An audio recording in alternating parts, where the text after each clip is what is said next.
It's still unthinkable, isn't it?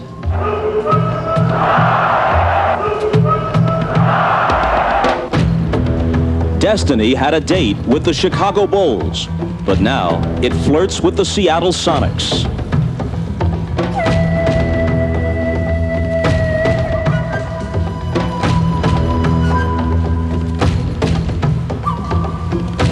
Now, the Bulls' place alongside NBA legends doesn't seem like such a burning question. The only thing burning is the Bulls' 3-0 lead, suddenly down to 3-2.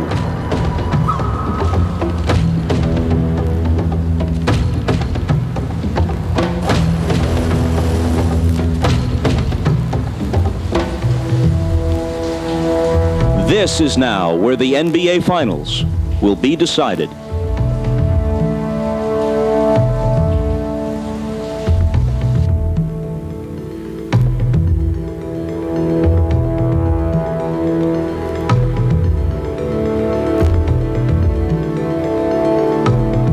The Chicago Bulls are back home, not with the title, but instead with unfinished business. Game 6, next.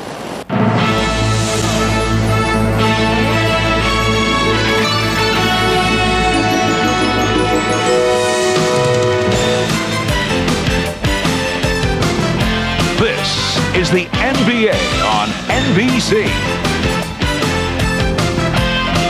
The 1996 NBA Finals. On their home floor this year, the Chicago Bulls are 48-2. Despite that, and despite the fact that they still have the clear upper hand in this series, there is, for the first time, a bit of uncertainty surrounding this team as they come home for Game 6. Hi, everybody, and happy Father's Day. I'm Bob Costas. That uncertainty surrounding the Chicago Bulls stems not just from the 2 straight defeats in Seattle. Only the second time this season the Bulls have lost consecutive games. Those games are over, but some of the Bulls' problems may not be. Ron Harper, very effective in the first 2 games here in Chicago, was virtually a spectator in Seattle because of an ailing knee that will require surgery at season's end. With knee and especially ankle ailments, Scottie Pippen can't explode to the basket, so the defense lays back and dares him to hit from the outside. So far, he hasn't, shooting under 33% and just 6 for 32 from three-point range. Steve Kerr is healthy, but his jump shot isn't. Usually he thrives on the open shots created by the double teams on Michael Jordan. But in this series, he's been miserable from downtown. 3 for 20 from outside the arc. Tony Kukoc excelled early against Seattle, but in Game 5, he couldn't pick up much of the slack, shooting just 5 of 13. All of this leaves Seattle, an excellent defensive team to begin with, double and triple teaming Jordan with near impunity. In the fourth quarter of Game 5, the time Jordan usually takes over, he managed just 2 points. Keep in mind that Harper's absence means Jordan spends considerable stretches guarding Gary Payton, another drain on Jordan's energies as the Bulls, the league's oldest team, play their 100th game of the season tonight. As for Seattle, right now, Shawn Kemp could be the series MVP. Gary Payton has come alive the last couple of games. And now that he's starting, Frank Brakowski has at least somewhat contained Dennis Rodman. Overall, the Sonics seemed the fresher team late in Game 5, a step quicker in every respect. And now here comes Game 6 on a quick turnaround less than 48 hours later. And so this series has taken on an entirely different tone as we return to Chicago, where talk of the Bulls' place in history has given way to the simple desire to see them finish this thing tonight before it really gets scary. Because if they don't, if the Sonics force a Game 7, Seattle will be the team on the verge of history. No team has ever recovered from an 0-3 deficit to win any kind of NBA playoff series, let alone the finals. And if Seattle can somehow do that, they will have staged simultaneously one of the greatest comebacks and one of the greatest upsets in the history of sports. So, is tonight the night Chicago celebrates? Or does Seattle push them to the brink? Tip-off just 10 minutes away, back at the United Center, right after this.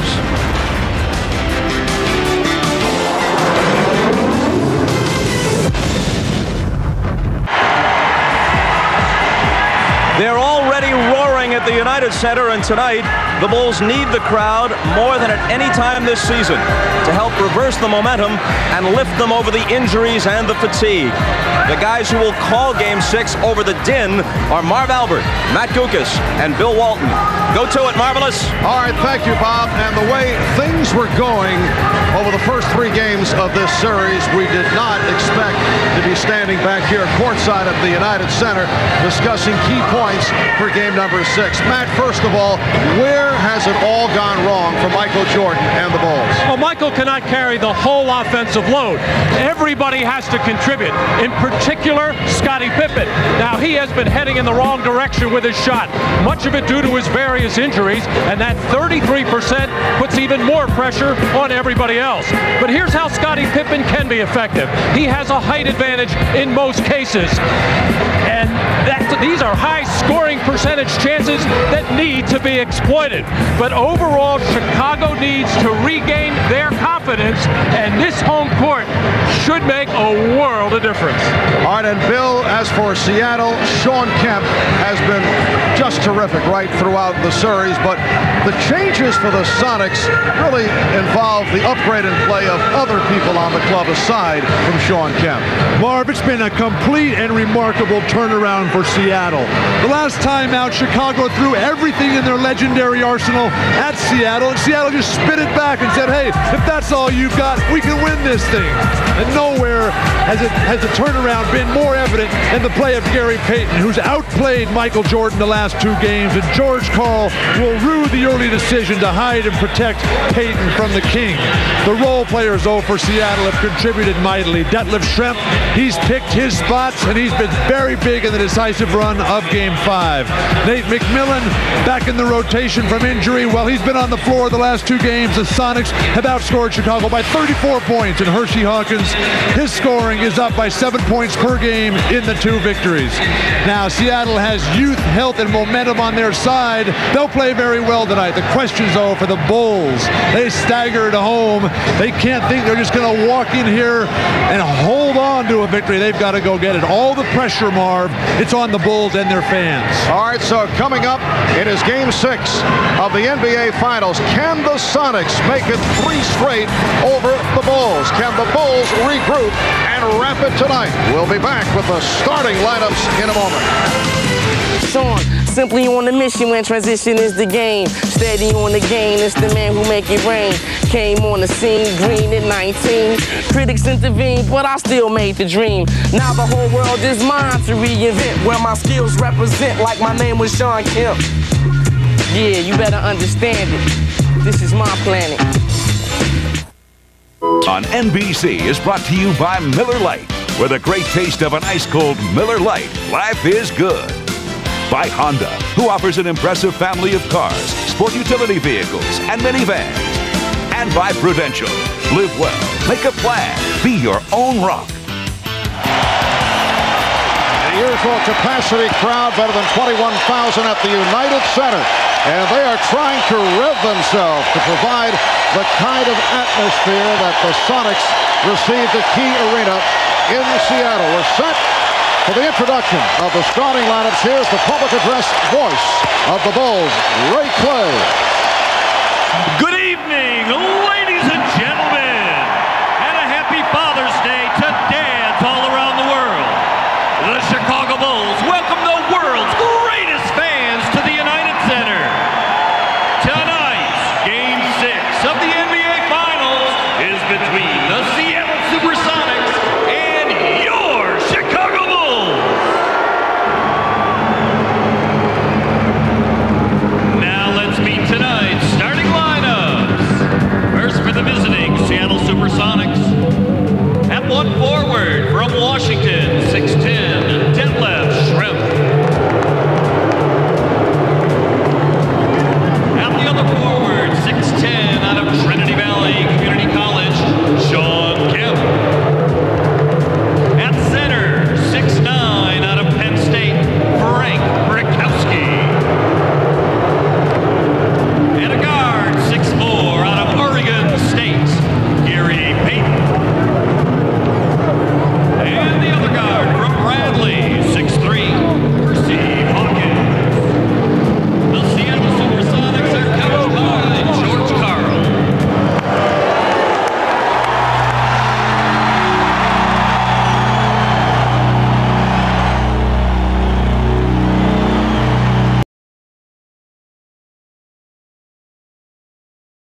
told me that while they were in Seattle, as a team, they lost their confidence. But now that they're back home, it should return. Now, Randy Brown had a different take on it. He said, you know, while we were out in Seattle, everybody talked about what a great team we were, maybe the greatest team of all time.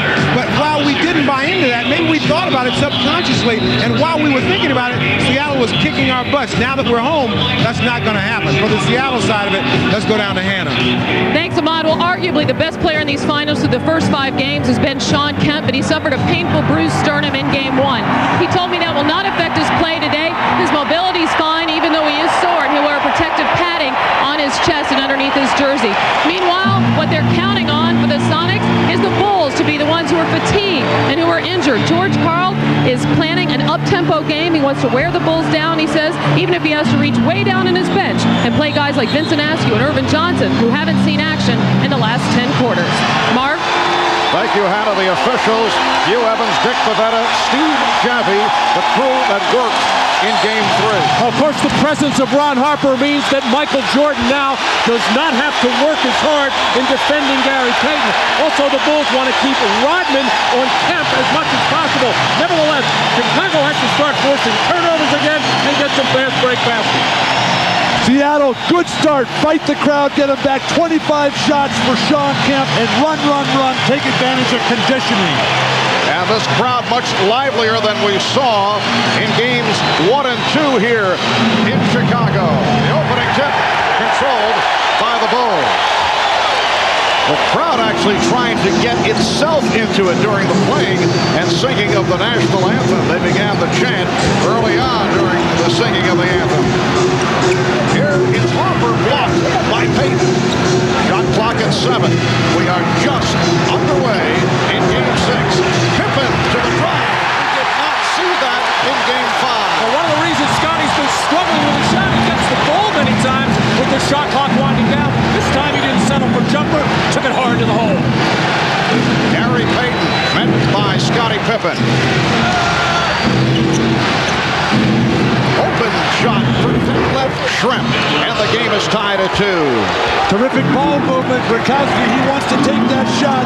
Shrimp, obviously a better shooter, but Brick can hit that play. Luke Longley playing with a sore lower back. Dennis Rodman very quiet. Game 5 in Seattle. Michael Jordan. Oh, he knew on the release. He began to walk back down court. 2 series, 2 touches for Jordan in the same spot on the floor. Shawn Kemp not able to hit on his first opportunity. The Bulls with a 5-2 lead. Jordan had missed his previous 6 from three-point range. Minute and a half gone by.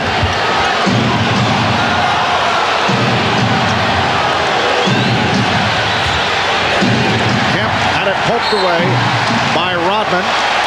As we mentioned, Scottie Pippen getting the ball with the shot clock winding down. There's 7 seconds on the shot clock. Michael decides not to drive it, see what he's got with the jump shot first, as the Chicago bench glad to see Michael get off so well. And here's Kemp from deep. Ron Harper playing with the band back. Played only 1 minute. In game number 5 has seen very little action since game 2. Pippen putting moves on Kemp, slicing his way, and back come the Sonics. 3-on-2 developing, but the Bulls get back. Rakowski blows the stuff. He thought it was foul. They're going to let this one go a lot, Marv. Rakowski's got to finish that play. That was last touch by the Sonics. For the last 2 games, Frank Rakowski has played 33 minutes, has not scored a point, has 4 rebounds, but yet he's been effective for this team because he is spreading the floor. He can't believe a foul wasn't called there on the play before. Scottie Pippen thought he got hit.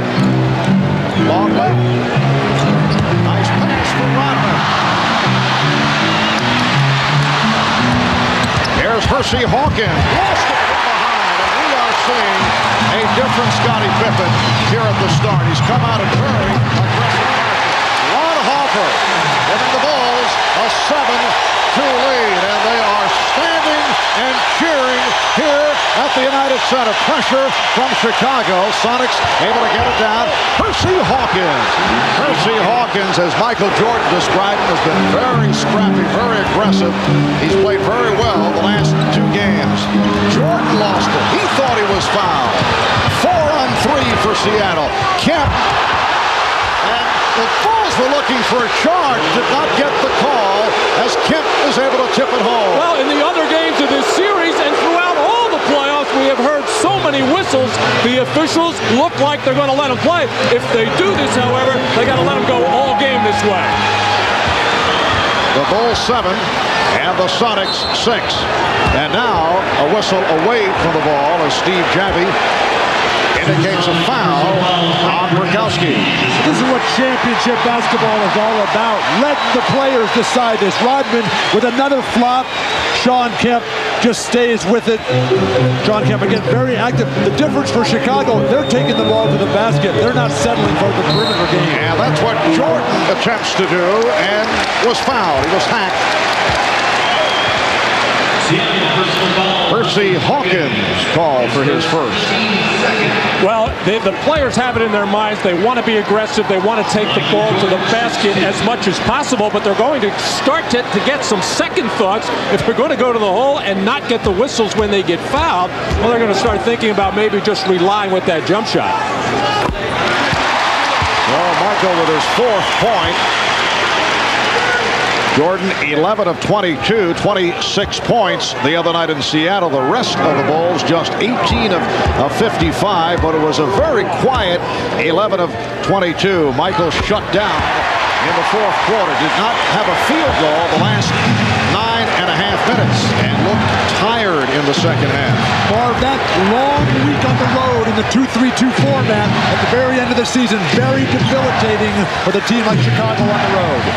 And he had to chase Gary Payton around at the other end of the court. Off the steal and taken back by Payton. Payton for Kemp. And a blocking foul against Chicago. Well, Chicago has had a number of situations in the early going here where they have been a little bit careless with the handle. A couple of catches by Luke Longley. That time, Scottie Pippen not making sure he had the ball before he went down court and gave up the ball. And Scottie felt he was in good position to take that charge. I think he was too far underneath the basket. Good call. What's a first-team all-league defensive player like Scottie Pippen doing taking charges anyway? That's for guys who have no game. When you can play basketball, you are defenders. You're not a guy that just gets run over and bailed out by the refs. And Pippen picked up his first foul. Matt, did you have something to say? I'm stumped. I don't know. I thought that was a part of good defense, taking charges. No way Scottie Pippen could block that shot. And Luke Longley could not handle the lead. Hopper says his fault. Bulls 9, Sonics 8, with 7:40 remaining in this opening quarter. Marv Albert with Matt Dukas and Bill Walton. Marv Rashad and a storm working the sidelines.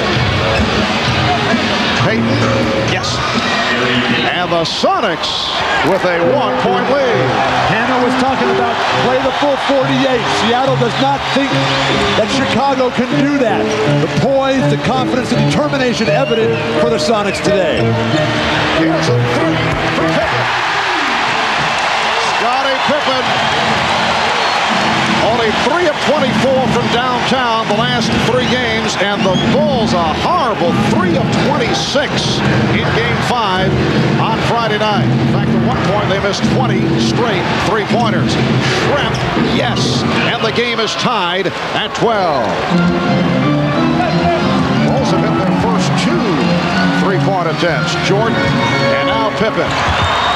Scottie Pippen, who's playing hurt, the bad ankles, a bad back, sore knee, has had a very difficult series. His shot corner, Longley from way out. The tip pass, Julian Ryan converts. A poor spacing by Chicago with Jordan being fronted in the post. Luke Longley has to get up above the tip of the circle to get Brikowski out of there. That's why they cannot throw that lob to Michael. Bulls with a 14-12 lead. Here's the double on Kemp. Rodman over to help. Kemp in trouble. Hawkins able to save it. And midcourt crowd wanted to travel. Shot clock is at 3.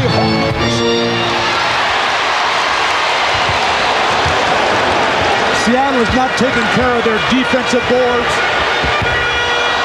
And the fact that Sean Kemp is off to a very slow start is hurting the Sonics. And the Bulls are firing from the three-point range. Shrimp for 3. Way off. Well, everybody just launching the first shot that shows up, trying, I think, to get whatever jitters there might be, and there shouldn't be at this juncture, just to shoot jump shot. Timeout is taken with 5:33 remaining in the first quarter. The Bulls with a 14-12 lead on the Sonics. Scottie Pippen in a discussion with Hugh Evans. Here's the three-point shot by Scottie Pippen to end his drought in that department. And watch the work off the offensive boards. First Jordan, he goes wide of the mark, and Rodman puts it home. So the Bulls feeling better about things in this first quarter. They lead by 2. Seattle Sonics, it's been an unlikely, dramatic turnaround, winning the last 3 games. So what is their approach tonight? We asked that of Coach George Karl. At times this year, we have been overly happy with success. And, you know, if we come out happy tonight and not angry, you know, Chicago embarrasses. But there's a lot of class in what we did. I think there's a moment of pride that's got to come with that. But I think my team's going to be very serious tonight. I think they're going to play their best basketball game. In Chicago, we're going to make, the whole theme since Game 3 is make Chicago earn Game 4, win 4. And I think we'll do that. And you can see it on the faces of guys like Schrempf and Brakowski. It's always there in Sean Kemp's eyes. Shot clock is run down. It's at 1. Pippen just did beat the 24. And it's the Bulls by 4. Scottie Pippen off to the fast start. 3 of 5. He has 7 points and looking very active, particularly on the defensive end.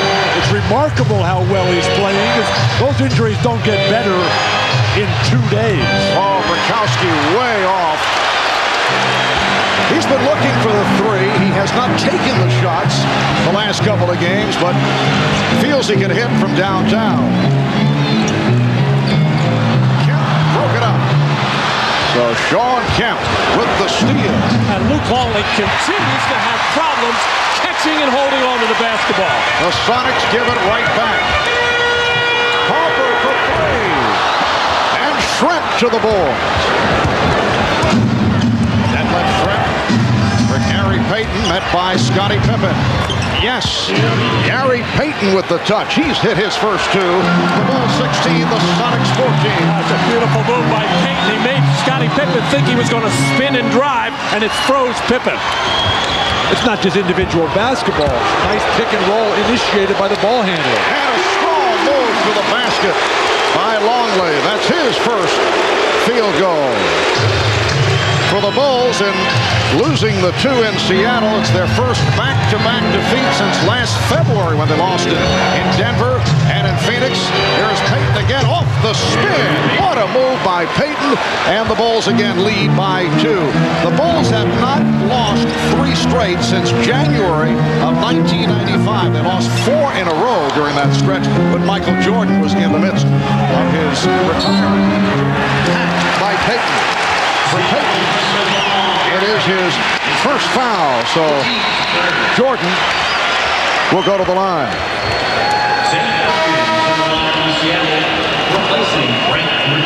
Overall, the Chicago Bulls at home have been magnificent, as you'd expect in recent years. The last time that they lost 2 in a row here in Chicago was January of 95.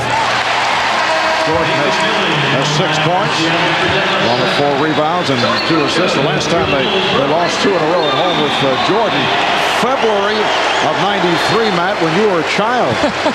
And the old building across the street, which is now a parking lot. And you remember all the complaining last season about the new United Center, how the Bulls could not get used to the crowd atmosphere, to the floor, to the baskets, to where the bench was. Everything was wrong with it until Michael Jordan returned. Nothing wrong with Seattle's offense. That's fine as their defense. They're not pushing Chicago to the perimeter. They're not taking care of their defensive boards. Bulls lead by 4 as we come up on 3 minutes remaining in the first quarter. Nate McMillan for the first time. Crowd wanted to travel on McMillan. Sam Perkins also on the floor for the first time, and it's a 24-second violation indicated, but looked like that previous shot hit the rim. Yes, I hope that did. I hope that's not just me that saw that hit the rim. The shot thrown up by Nate McMillan clearly will clang off this rim. Well, it's close, Bill. Very close. The question is whether it did hit the rim, because then the shot clock is reset. And after the officials discuss it, they say, yes, it did. Here's a look from another angle, and it did clearly. Yes, I did rebound 1 or 2 shots in my life. That doesn't mean anything about your sight from this distance. Well, that's how you get rebounds, by looking at the ball. That's one thing Luke Longley does not do very well. And a foul is called, a pushing foul on Rodman. It's his first. And Dennis Rodman slaps the ball out of the hands of Sean Kemp, and right away George Karl right into the face of the officials complaining about it.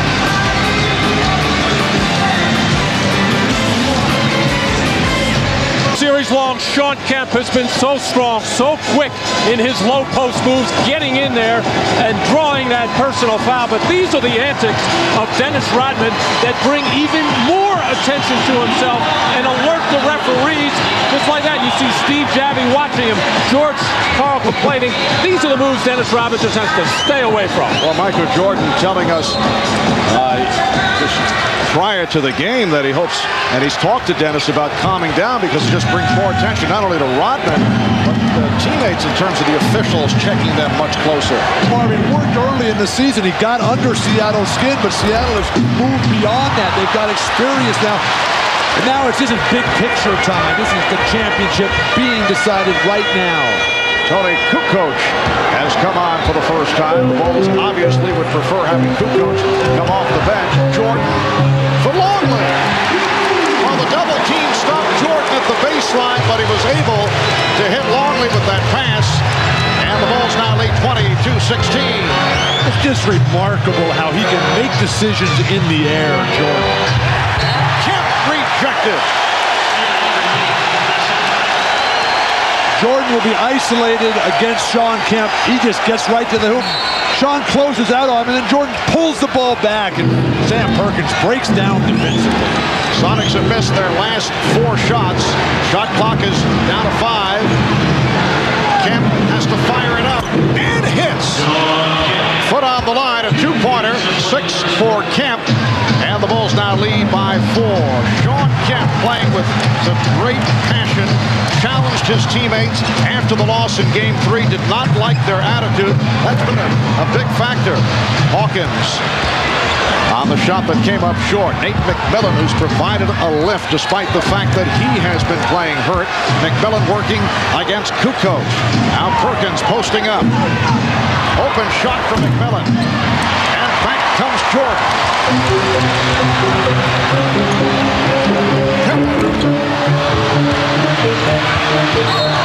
Last touch by Kukoc. Seattle is not doing a good job on their defensive boards, but Sean Kemp, they threaten inside, and then Sean Kemp, that's his 6th shot of the game. He's got a couple of free throws. Sonics playing terrific basketball. Timeout is taken by the Bulls. We'll be right back. McMillan has had his injury problems and has really not been able to help the Sonics until the last 2 games. And did he ever help?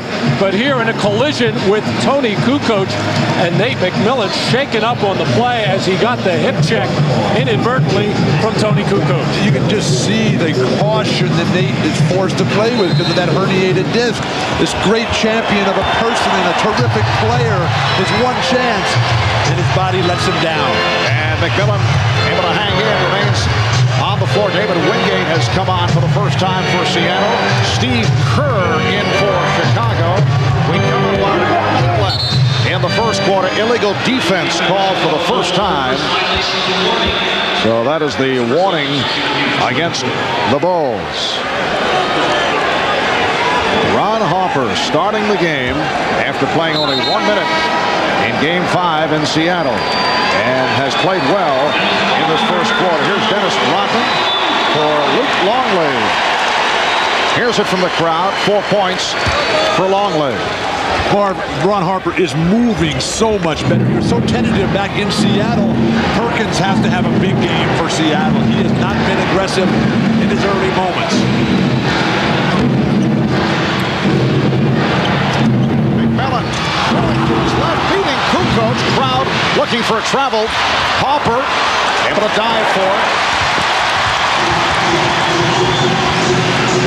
Steve Kerr only 2 of 8 in 24 minutes the other night. Tony Kukoc rebounded by Kemp. The Sonics on the run. Wingate gives it back, a bad pass. And on the scramble, Rodman had it knocked away. Last touch by Seattle. That's a terrific defensive recovery by Ron Harper. And those are the kinds of plays he has made for Chicago all season long and in the early going into the playoffs. When Tony Kukoc posting up the smaller Payton inside. No fadeaway jumpers. Take the ball strong to the hole. Seattle does a terrible job of getting the ball to a guard on the fast break. Get the ball to Payton. Get the ball to Wingate. McMillan. Kukoc from the shot clock running down. The extension by Tony Kukoc. Final seconds of the quarter. Perkins for 3. And that's it for this opening quarter in Chicago. Standing ovation for the Bulls. After 1. The Bulls 24 and the Sonics 18. Chicago trying to turn it after the poor performances in Seattle the last 2 games. The Sonics hoping to bring it to a 7th and final game here on Wednesday night. You are watching the NBA on NBC. Center in Chicago, and a happy Father's Day from all of us here at NBC Sports as we head to the second quarter. No team in NBA history has ever come back from a 3-0 deficit. To give you a broader perspective, Major League Baseball, no one has done it. National Hockey League, 2 teams have done it. The 42 Toronto Maple Leafs, the 75 New York Islanders. And no team has ever come back from a 3-2 deficit in the NBA with 2 wins on the road. Let's check in with Hannah Storm. Hannah? Marv, Nate McMillan has been bothered on that left leg by pressure on the sciatic nerve. He's had a lot of pain in the back of the leg, but this most recent injury was a knee on the side of the leg. They iced it during that timeout. It shouldn't have any impact on the injury that he has struggled with throughout these playoffs. Let's send it over to Ahmad. All right, thanks, Hannah. I just talked with Chip Schaefer, the Bulls trainer, and he told me the ice they're putting on Ron Harper is preventative sort of medicine. What it does, it gives it an analgesic effect that numbs the knee and keeps the pain away. Marv? All right, thanks, Ahmad. Opening minute, second quarter, and the Bulls with a 24-18 lead on the Sonics. Chicago has to be very happy with their defense in the first quarter, holding the Sonics to just 18 points. And I don't know why Seattle doesn't go to more pick and rolls. Chicago has had a lot of trouble defending it. Gary Payton just missed a wide open layup after he burned Jordan from the perimeter. And here's Jordan getting inside, and he was fouled.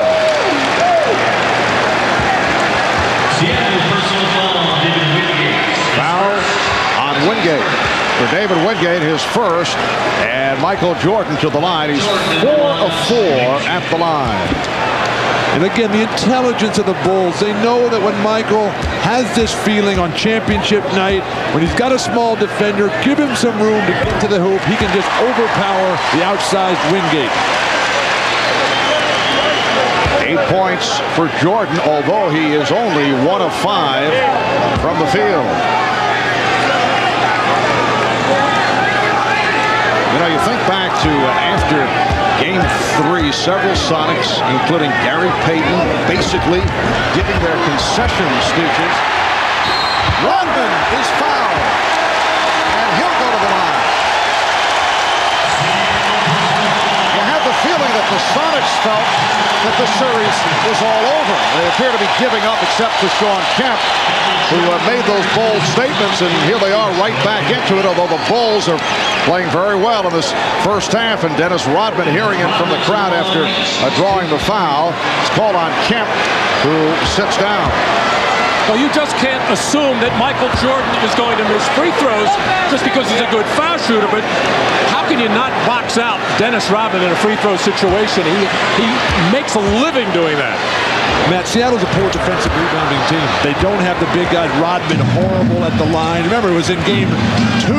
Seattle had a chance to go for the victory, and Scottie Pippen continues to play perfect basketball.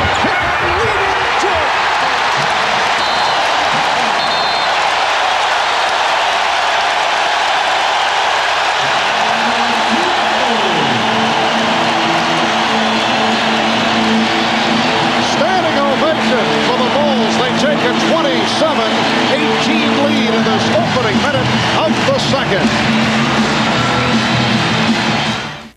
Night on NBC. Ford and your Ford dealer. Have you driven a Ford lately? By priority mail from the U.S. Postal Service. And by LDDS WorldCom, telecommunications service that's one-on-one. Pippen defending the bigger Sam Perkins will step in front for the steal to start one of the fast breaks and one of the rare ones for Chicago, as they have not had very many. But Scottie Pippen right here in the middle of the floor, nobody coming up to stop him. Michael Jordan running this lane and wide man over here, and Scottie Pippen just making the right play with the perfect bounce pass to finish off the fast break. And the good ball movement by Chicago continues. They've got 10 baskets and 8 assists, and the people in Chicago are ecstatic. Well, this crowd has been into it right from the start, looking to provide a lift for the Bulls. Very quiet crowd in games 1 and 2. Chicago with an 18-8 run the last 7 minutes. Perkins coming up short. And it was last touched by the Bulls. Marv, Sam Perkins looks really off tonight. This is the guy who has to have a big game. He had a wide open dunk there and just not moving well at all. Perkins has missed his first 3 shots.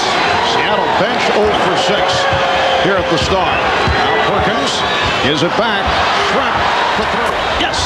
Dead left Shrimp from downtown. He has 7 points, and the Bulls now lead by 6. Poor decision by Tony Kukoc to come doubled as he ran back to the other end. Phil Jackson let him know about it. Rodman had Perkins under control, too far away from the basket. Double team not necessary. And Rodman took a poke in the head from Shrimp. Burdett left his first. And a new 24 for the Bulls. Here's another look at it. Rodman in the triple post. Detlef feels he can get a play from behind. Rodman always has to have the last word.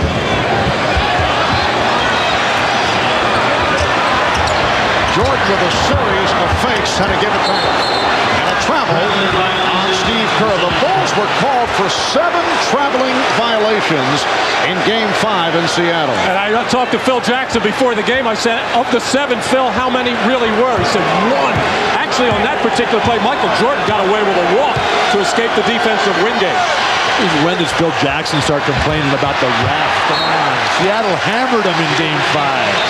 Of course, that's always a coach's point of view in terms of, well, 1 out of 7. Well, at first it's the refs, then it's the timekeeper, then it's the announcers next. Who knows? Well, he wasn't complaining about the referees. He was just answering my question. He was complaining about you, in fact. Kukoc off the steal. Kerr facing the double team. We are early second quarter, and the Bulls lead 27-21.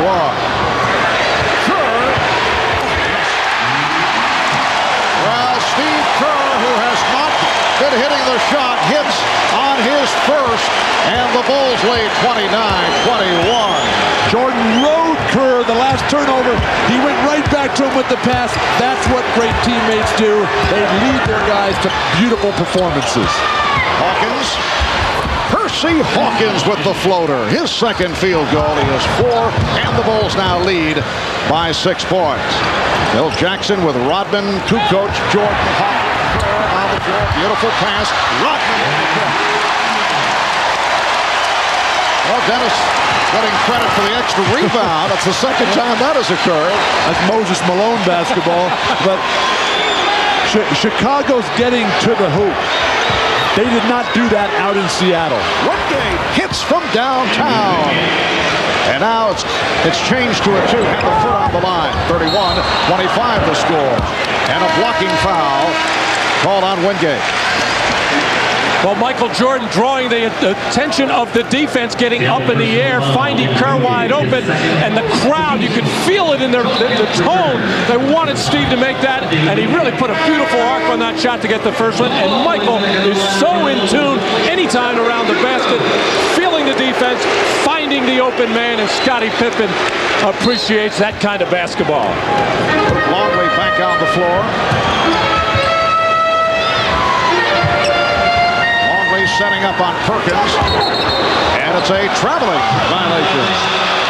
Luke has been playing very, very well. He's another one of the Bulls who's going to have off-season surgery. He's got to have some bone spurs taken off those ankles. He will not play in the Olympics for Australia, his native country, this summer.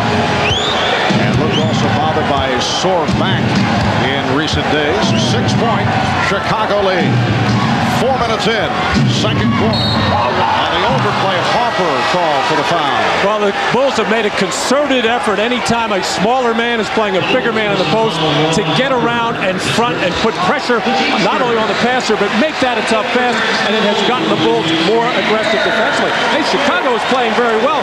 Seattle is not playing their type of basketball yet, and they look at up at that scoreboard and find themselves only trailing by 6. And if they would just feed the post, Seattle would get that ball in better. They float passes. They hang them out. You got to zip it in there hard to the guy. And that's Rep holding on the play. And it led to the offensive foul. Illegal pick set by Kemp, trying to free up the man with the ball, Shrep. It looked like Sean Kemp was stationary, but when he leaned over, when he put that shoulder down, if he had stood his ground upright, that would have been a foul on Rodman.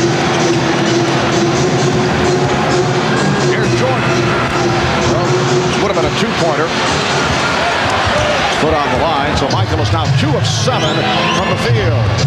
The guards are running away from the ball in the backcourt for Seattle. Nice. Kemp, Rodman. Now there's that pass you wanted, Bill, as Rodman, he was buried in the lane there, had to try to get around in front, but way too late, as Kemp did a beautiful job of holding him off. Perfect pass. Bulls 31, Sonics 27. Jordan facing the double team, finding Pippen. Rodman trying to draw contact, no call, but Longley got it to Jordan. Here's Jordan. Michael able to elevate. Bulls lead 33-27. Mark, defensive rebound. It's killing Seattle. They can't dig that ball out. Sean Kemp once again from the outside. That's his 4th field goal. He has 10 points, so the Bulls lead by 4. Bulls have led by as many as 9. Sonics briefly led by 1. They were up 10-9 in the early going. Here's Jordan going to the series of fakes. Rebounded by Shrep. Oh, Michael is so quick right now. He had Hersey Hawkins whipped on the baseline. Hersey would have never found him, but Michael didn't realize how badly he had him beat. Perkins working on Pippen and lost it. Harper with Perkins back. Foul by Hawkins, and Harper had the acceleration. Sam Perkins looks asleep. Many have said that, but that's not necessarily on the court. It's the look, though.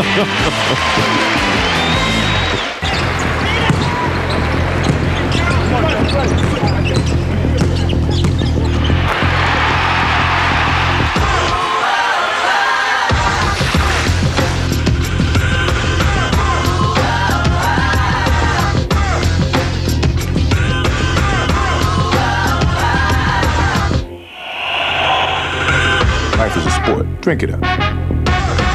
The job needs 4 guys. For your Chicago Bulls! Can't beat a job like this. You get to sit courtside every night, watch the world's best athletes. What I try to do is just add a little twist of my own to the game. Tony Kukoc, count it! I like the individual play. I'm sort of a highlight guy. Here comes Superman, Michael Jordan.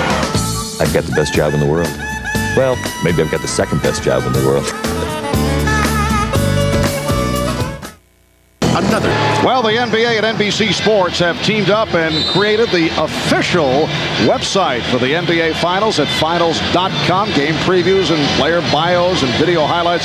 The latest news on the Bulls and the Sonics. Plus, during our broadcast of the Finals, fans around the globe can interact with our very own cybercaster, Steve Snapper Jones, who is online. Not to be confused, incidentally, with the Steve Jones who won the U.S. Open earlier today. Steve was asked the other day, what is the most asked question that he has received, and this the answer. Did you get a fair deal trading courtside seats to Marvin Matt for a seat upstairs away from Bill? I don't know about that one, guys. I don't know. Hey, Marv, I heard you were online the other day. Well, and I told Bill, anytime that he has a question, he can ask it directly. He does not have to go online. Feel free at any time, Bill. You don't want to give me that kind of freedom, Marvin. You want to keep me on the nice tight leash that I'm on. Chicago with a 35-29 lead on Seattle. Halfway through the second quarter. Hawkins and Payton in the backcourt. Shrem with Kemp and Perkins up front. Here is Kemp. And Hawkins able to hustle it down. Shrem for three. Hopper puts Shrem back. And Jordan will reset. Harper moving so much better. Obviously, the series of injections that he took during the course of this week seemed to be working for this game today. Always a very dangerous proposition. Play by Perkins to break it up and hit the rim. So they got the new 24. Kukoc. The Sonics screaming for offensive interference. It's like a volleyball game up there. Nobody going after the basketball in a green uniform as Kukoc lonely hanging all over that rim. It's amazing. How can you expect to win the championship of the NBA when you can't get a defensive rebound each and every time the other team miss? And another Seattle turnover. They've been sloppy with the ball. It leads to Pippen. 9 points for Scottie Pippen. And the Sonics want to talk it over.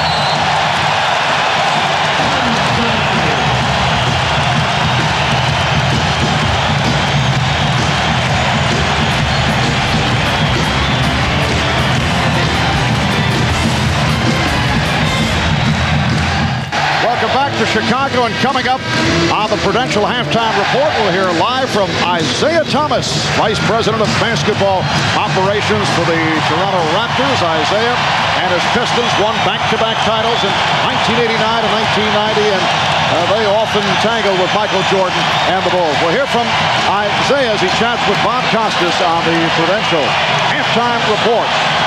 As we were going to break on that Sonic timeout, double technicals were called on Payton and Hopper as they had words as they crossed paths in front of the official scorers table. 10-point lead for Chicago, their biggest lead of the night. We have 4:39 remaining in the first half.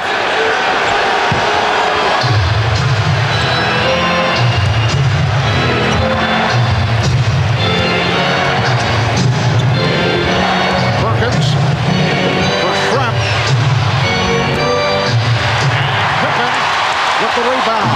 Bad pass by Perkins took Shrem out of his rhythm. Jordan. Good box out by Kemp. Shrem. Jordan able to break it up. Hopper protecting the ball. With the tip. And the Bulls are rolling. Chicago is getting fast break opportunity after opportunity. Sonics not getting back. And when they do, and a shot is missed, nobody's jumping for a rebound. And the Bulls have out rebounded the Sonics now 24-15. Shot clock down to 5.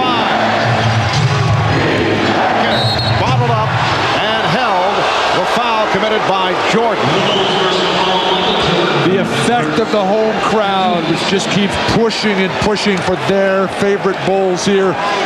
Just waves of rampaging Bulls on the glass. Harper throws it up. He knows somebody. That time it was Kukoc. Pippen was right there. Pippen's defense has been spectacular today, Marv. Standing ovation for Ron Harper. Steve Kerr coming on for Harper, who is playing with an injured left knee. Kemp from Sam Perkins. It's the Bulls by 10. Chicago with 9 steals in this first half. 4 by Pippen. NBA record for the NBA Finals in a single game is 7 by Robert Horry of Houston last year. Pippen already has 4. Pippen keeps it alive as the Bulls get the new 24. Brown wanted Kukoc to pull the trigger. I'd pass it to Jordan instead. Excellent thought. Shot clock at 5, and a travel is called. Well, they were trying, but Michael Jordan really played beautifully by Gary Payton, bumping from behind, getting around and fronting, and doing a terrific job as he has now the last 2.5 games, just unable to get the ball to him, and Michael Jordan upset about it. Able to free himself up. 9 points for Schrempf. Bulls lead 41-33 with 2.5 to go in this first half. 8 rebounds, 5 off the offensive glass for Rodman. You can see the domination by Chicago. Schrempf with a good play to knock it away from Jordan. 3-on-2. Fouled by Kerr. That last play, Michael lit up when Detlef Schrempf switched out, and that was a replay of George Karl's faulty strategy from game 1 in this series. Led to a fast break opportunity, and with good balance, with the guard in the middle and Schrempf running the wing, they got an easy trip to the foul line. So Detlef Schrempf to the line for the first time. Earlier this season, Detlef out with a fracture of the left tibia. Sat out 19 games. Took a while for him to make it back. His cutting and reactions were a bit off. Here's Dennis Rodman for Tony Kukoc. Kukoc 2 of 5. He has 4 points.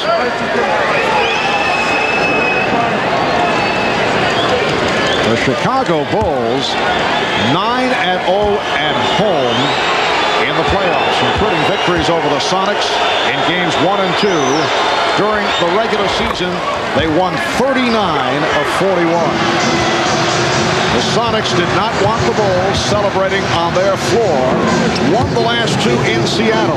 And now the Bulls are hoping to pull off the celebration here tonight. The Sonics looking to send it to a Game 7 here in Chicago on Wednesday. Seattle with 6 unanswered points. They are within 6 with just under 2 minutes to go. First half. And again, the Bulls force the Sonics into a turnover.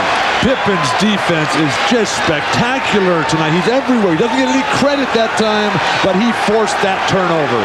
So nice to see Scotty back on top of his game. Chicago has had a couple of unforced turnovers by Michael Jordan on the last couple of trips. They have to start handling the ball much, much better. Already 11 turnovers tonight. They had just 11 for the entire game on Friday. Nice ball movement. Pippen slicing his way, trying to feed off the Longley, but it was called for a charging foul. Good call. Pippen in the lane. The defenders were in the air, which is fine. Scotty initiating this contact. Knocks over a bunch of players.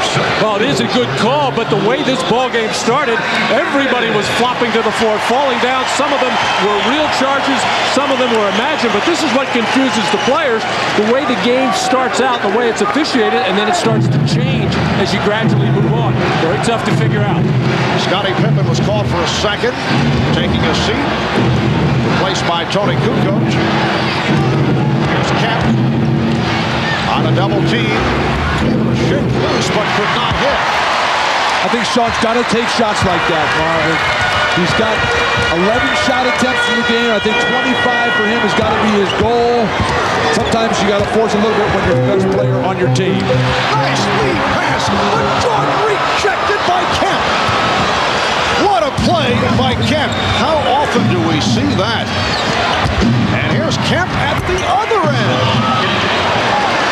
Kemp is the one guy on this team that will block shots. He's not a real intimidating shot blocker, but when he gets his rhythm, he'll force Phil Jackson to take a timeout as he's led Seattle right back into this game. You know, we have just seen one of the great end-to-end sequences of this season.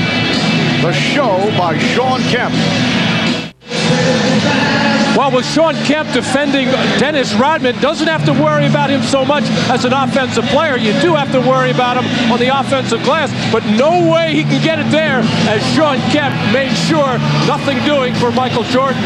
And then Sean Kemp, who's been shooting the jump shot really from the perimeter very well, and that tough little medium-range jumper nicely. To see the way Sean Kemp floated by Jordan and let Jordan sort of suckered him in, forced him to bring it behind his head, and then wiped it off with that left hand. Reminded me of Bill Russell a little bit. Well, Kemp with 14 points. He has sparked an 8-0 run for Seattle after the Bulls took a 12-point lead. And now Kemp sitting down with 40 seconds remaining in the half. The Bulls lead by 4. Looked like they were about to pull away, leading by as many as 12. Who has been shooting the ball very well throughout the series, not getting that many shots, however, as he has averaged 11 points a game, doing a terrific job in this ball game of when his man leaves him, finding that crease, finding that open area, and his teammates know where Luke is and able to finish the play. And the difference in the post feeding by both teams. Chicago, Tex Winter and Phil Jackson, the triple post offense, they know you got to zip that ball in. Longley going behind the back. All right. Redheads are very good at stuff like that. I see. Here's Perkins. He continues to struggle, but Shrimp on the rebound. Nobody lead by 6, and Perkins rejected. Perkins not able to hit, but a foul is called.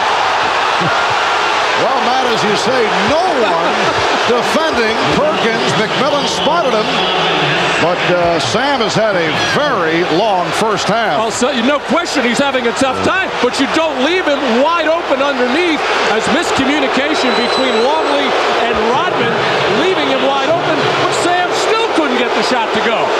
I think they were testing Sam. I think they said, look, if we leave you wide open, can you score? I see. He couldn't. He is 0 for 5 from the field. Foul was called on Rodman. And Perkins now 0 for 1 at the line.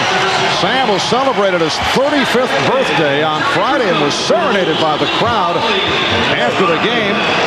Had the touch earlier this series, usually very good in clutch situations.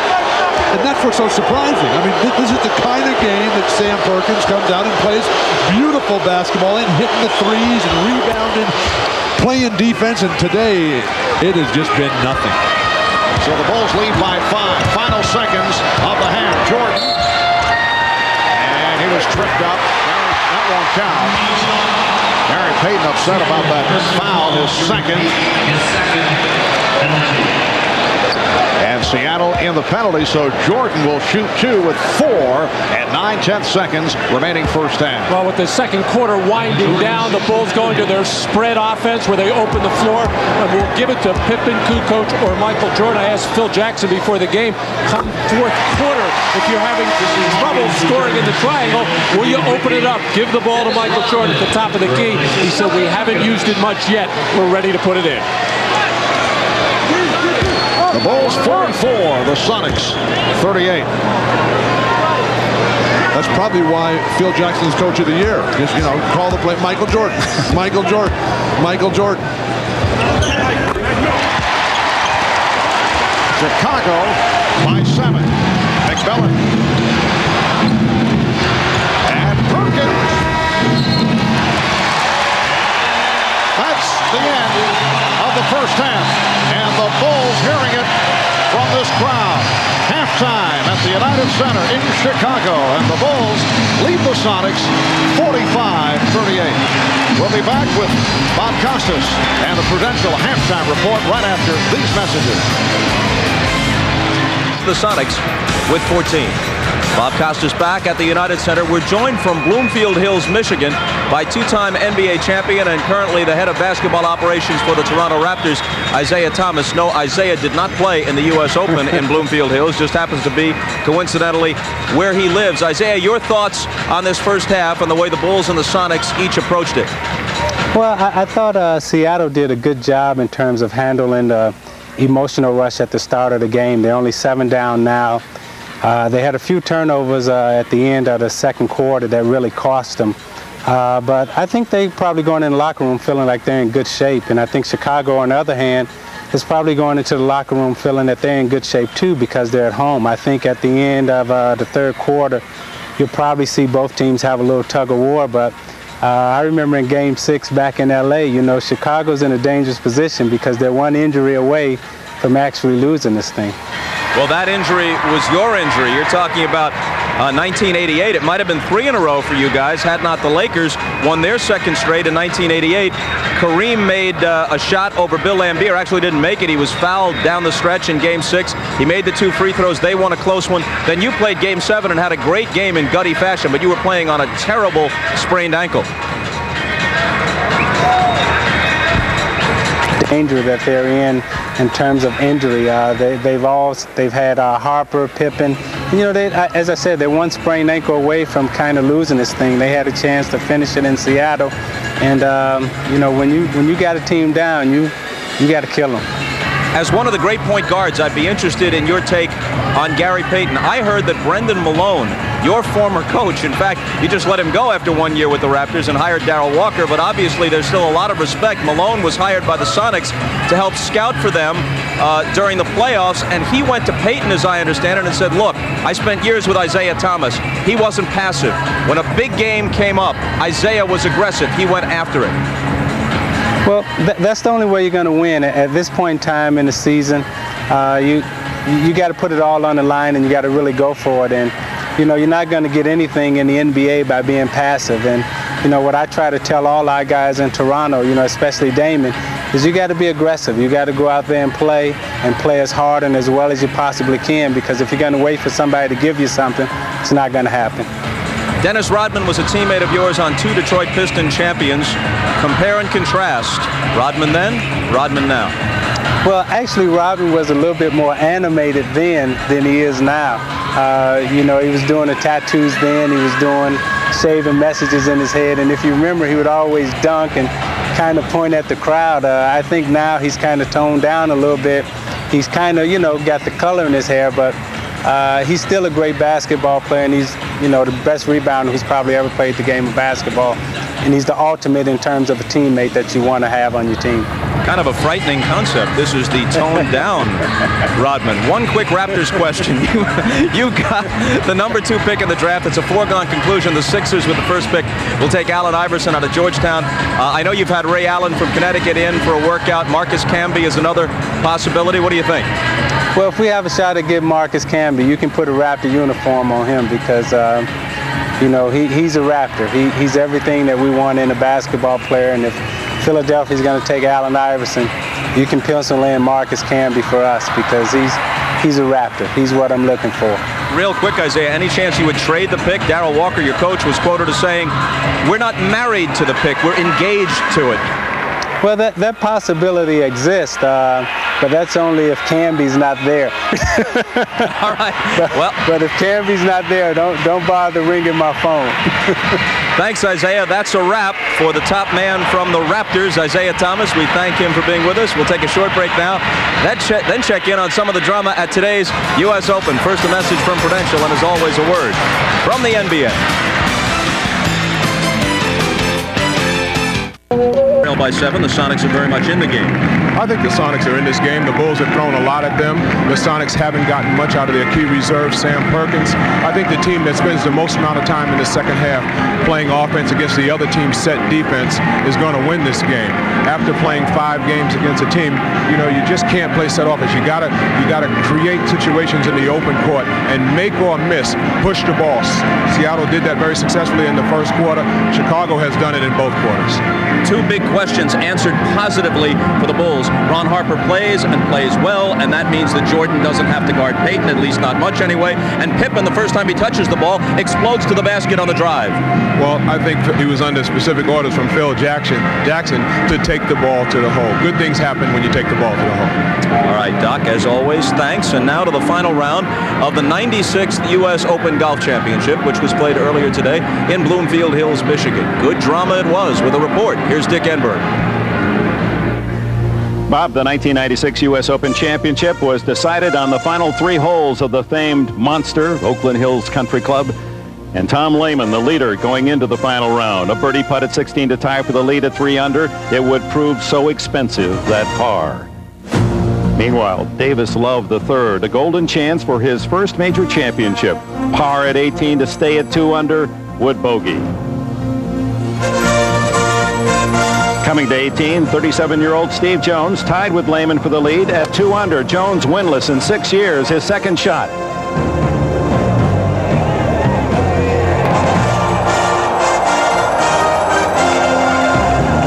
He would convert his par while Lehman would bogey. Steve Jones, a 69, the 3rd straight subpar round for the native of Yuma, Colorado, and with it the best of Father's Day gifts, the trophy representing the United States Open Championship. Oh my. Man, what an Open. You know, you really have to hand it to Steve Jones. He finishes 66, 69, 69, hits a shot of a lifetime on that iron on 18, almost goes in the hole. And what can you say for Davis Love? Bogey finish, that 3-putt, and then Tom Lehman. This series, and the Bulls lead the Sonics by 7 at the half of Game 6. We'll send it back to Marv Albert, Matt Kukas, and Bill Walton after these messages from your local station. Chicago, Game 6 of the NBA Finals Series as we head to the second half, and the Bulls lead the Sonics 45-38. Matt, the Bulls appear to be very much back to their game after the 2 poor performances in Seattle. Well, they're back to dominating the backboards, and they're back to forcing turnovers. Problem is they're turning the ball over themselves, but good first halves from Luke Longley and Scottie Pippen to help out Michael Jordan, who's not shooting the ball particularly well, but getting to the free throw line. Now the Sonics, Bill, have not played well, but they're down by just 7. What do they have to do in the second half? Marv, Seattle, they're not rebounding the ball. They're not getting anything from Perkins, but I want to go back to what Bob Costas was talking to Isaiah about. Gary Payton just not getting the job done. Jordan is outplaying him after Payton had the edge out in Seattle. Gary Payton's got to get a lot more aggressive play like Isaiah. And how often have we heard George Karl say that Payton is at his very best when he's playing, as he puts it, crazy. A look at the halftime statistics, the Miller Lite halftime stats. Seattle 16 of 39, 41%. Chicago at 43% on 17 of 40. Jordan, as Matt mentioned, not shooting well, 3 of 11. He does have 14 points, doing it at the line where he's 7 of 8.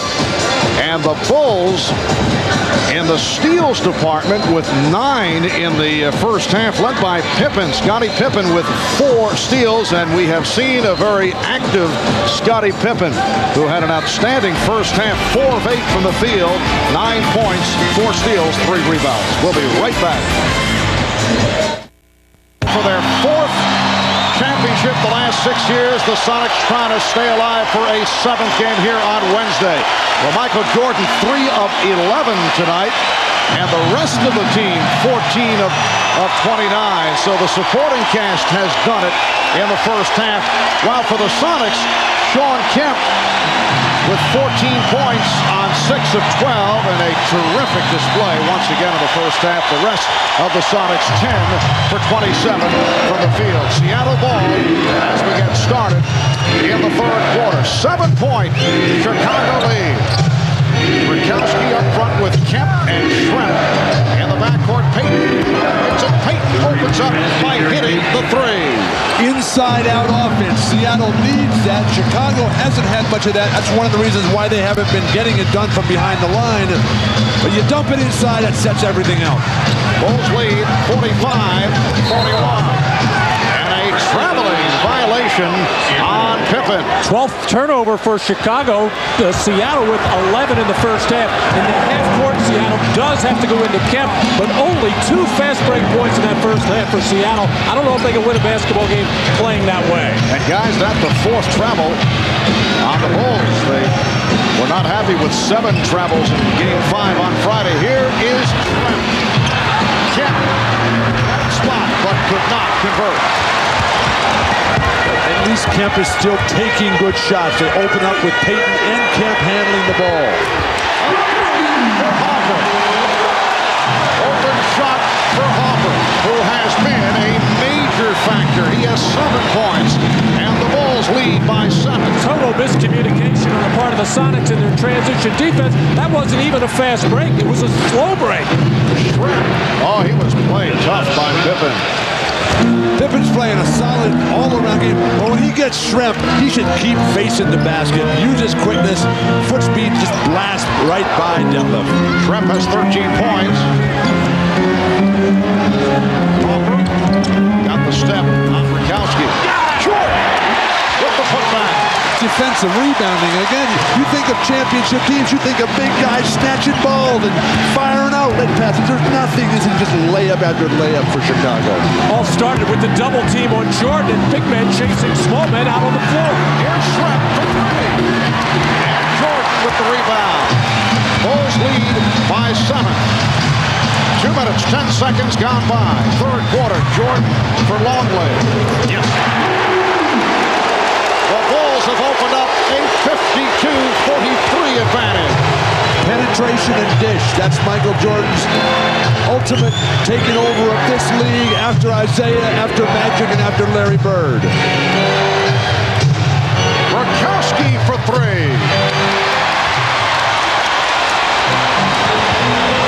Longley able to save that pass slightly off, but then threw it away. Gave it right back to the Sonics. Test that man for color blindness.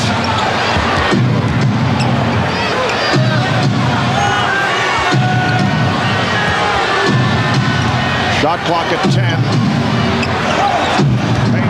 Shrimp went flying. Shot clock at 4. Oh, what a shot by Gary Payton. Well, after terrific defense on the part of Ron Harper, really stifling Gary Payton, forcing him to take that tough shot. Ron Harper will have to take some time out to tie the shoelaces. I don't know how that was not a traveling violation on Payton. And still hits the 3. Forget about the shoelaces.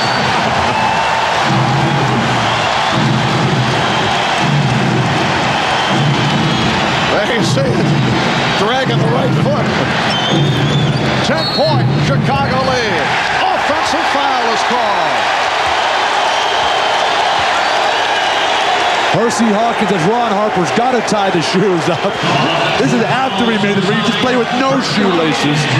Hersey Hawkins called for the screen across foul on the move. Dennis Rodman flops once again. Again, here's a guy that doesn't flinch when Shaq thumps him. And Hersey Hawkins, who's bigger than Marv, comes out and sets the screen. And That's 4 on Hawkins. Off the pop. So again, Jordan heads to the line. Foul on Payton. That's 3 on Payton. And a timeout taken by Seattle. Animated discussion between Dennis Rodman and Hugh Evans, who is being led away by teammates. 8:08 to go. 3rd quarter. It's the Bulls by 10. Chevrolet, the cars more Americans trust. And by the Pepsi-Cola Company. Now, the more Pepsi you drink, the more great stuff you're gonna get. We welcome you back to Chicago. where the Bulls with another spurt. There's Lamar Hunt, the owner of the Kansas City Chiefs, one of the original owners of the Chicago Bulls, and now one of the Bulls' partners. Eddie Vedder of Pearl Jam. He and Lamar will not be getting together after the game. And Bill Murray, a native of Chicago. We talked with Bill earlier. He said that he always returns for ritual sacrifices. And Oprah on hand here at the United Center. Well, Michael's still struggling from the field at 4 for 12, but like all the great scorers in the history of basketball, when they do not have their shot going, they find ways to score, and here it is, right at the free throw line. Michael going for his 9th and 10th free throw of the game. 4 minutes gone by in the third quarter. The Bulls lead by 12. This matches their biggest lead of the game. Gary Payton is playing with 3 personal fouls. Hersey Hawkins has 4. They're on the floor with Kemp, Schrempf, and Brakowski. Open shot for Schrempf. And let Schrempf with a solid ball game. 6 of 11. He's now the high scorer for Seattle with 15. Seattle's hope here has to be on the fact that Chicago cannot play a full 48-minute game. The age, the injuries. But that crowd right now is so ready. Hopper way off the front. Dennis Rodman, who's been quiet the last 2 games, has certainly had an impact here tonight. As Hawkins broken out. And here's Pippen leading the 3-on-2 as they spread the floor. Pippen for Rodman on the roll. And it counts.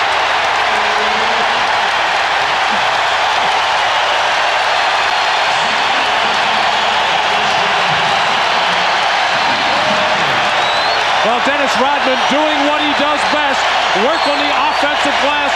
Nobody gets a body on him. Frank Brakowski loses him right on the doorstep. Dennis Rodman finishing one off. And then you get the rare 3-on-2 fast break that you don't normally see. You see 3-on-1s, 2-on-1s, and Scottie Pippen making the nice play to Dennis Rodman. Matt, I think that Dennis Rodman works the crowd better than he works the offensive board. Well, he has the crowd going with 9 points and 10 rebounds. Shot clock at 5. And away from the ball, the call against the Sonics as Rodman was taken down by Kemp. That's 3 on Kemp. Rodman and Kemp away from the ball. Kemp, the frustration. That was not a flop. He threw him to the ground. Sean, you cannot lose your poise here. That's Dennis Rodman trying to get into your head. You've been above that all series. Stay that way. And this is that little bit of a different tactic that the Sonics have not seen in the last few games. Fronting the big man inside, and the Seattle not handling it very well at all. The Bulls have a 15-point lead. Shoot!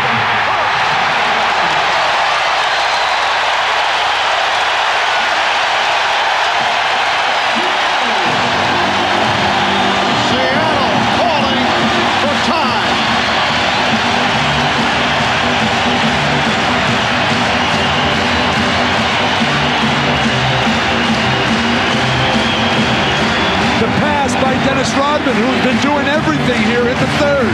This has just become a clinic for Chicago at the basket. Michael Jordan so ecstatic. George Karl forced to call a timeout. Things falling apart for Seattle. They're in desperate straits at this moment.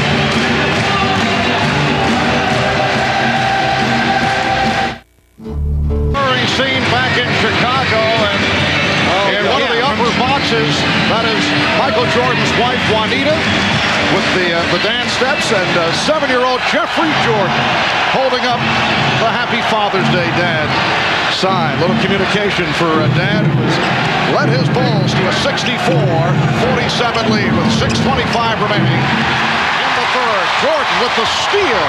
Jordan puts the move on McMillan. Hopper. Payton able to break it up.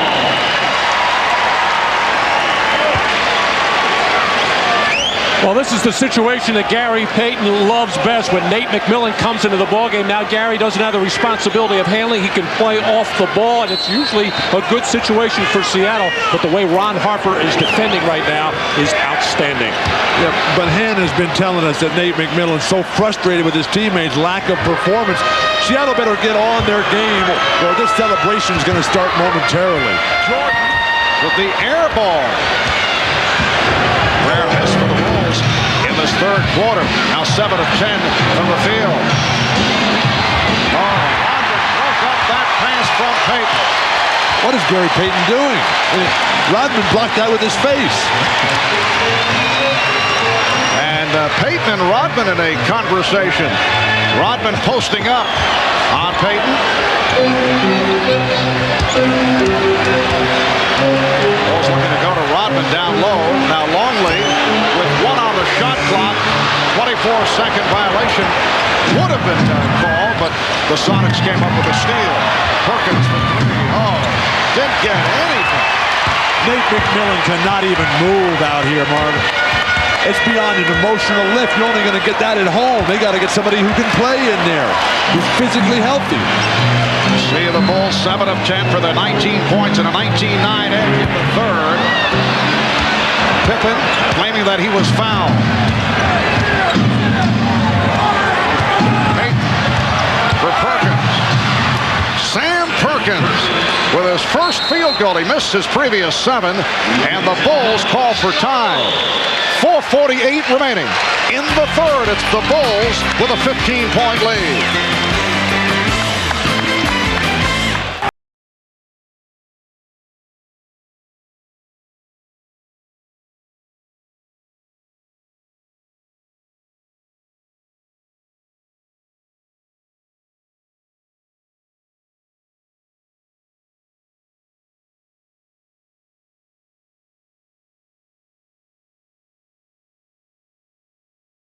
The Sonics by 15. Seattle's inspirational leader, Nate McMillan, sobbing during that timeout. Tears of both frustration and pain.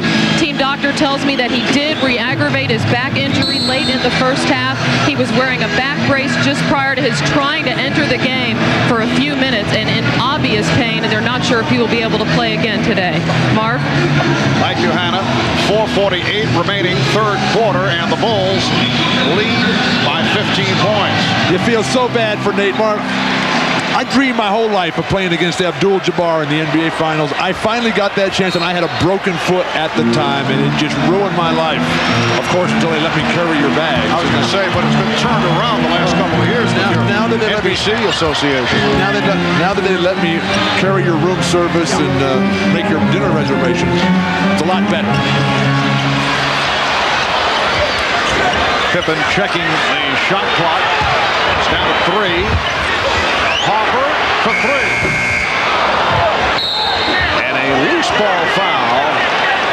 Called on the Bulls. I really haven't noticed the Sonics defense picking up that much, but in the last 3 possessions for Chicago, very tentative. They had a couple of fast break opportunities that they didn't take. The Sonics want to get this thing to 10 points before this third quarter's over. Pass, Payton finding Perkins, and it's a 13-point Chicago lead. And the crowd trying to rev up the Bulls once again. Good sign that Perkins is coming to life, but Sean Kemp's only taken 1 shot this half. Nice move by Pippen. And here comes Payton with Jordan back. Now right there, Payton should just go right at Jordan. You're only going to win if you attack with your strength. Fires the 3. He has 14 points, and the Sonics are down by 10.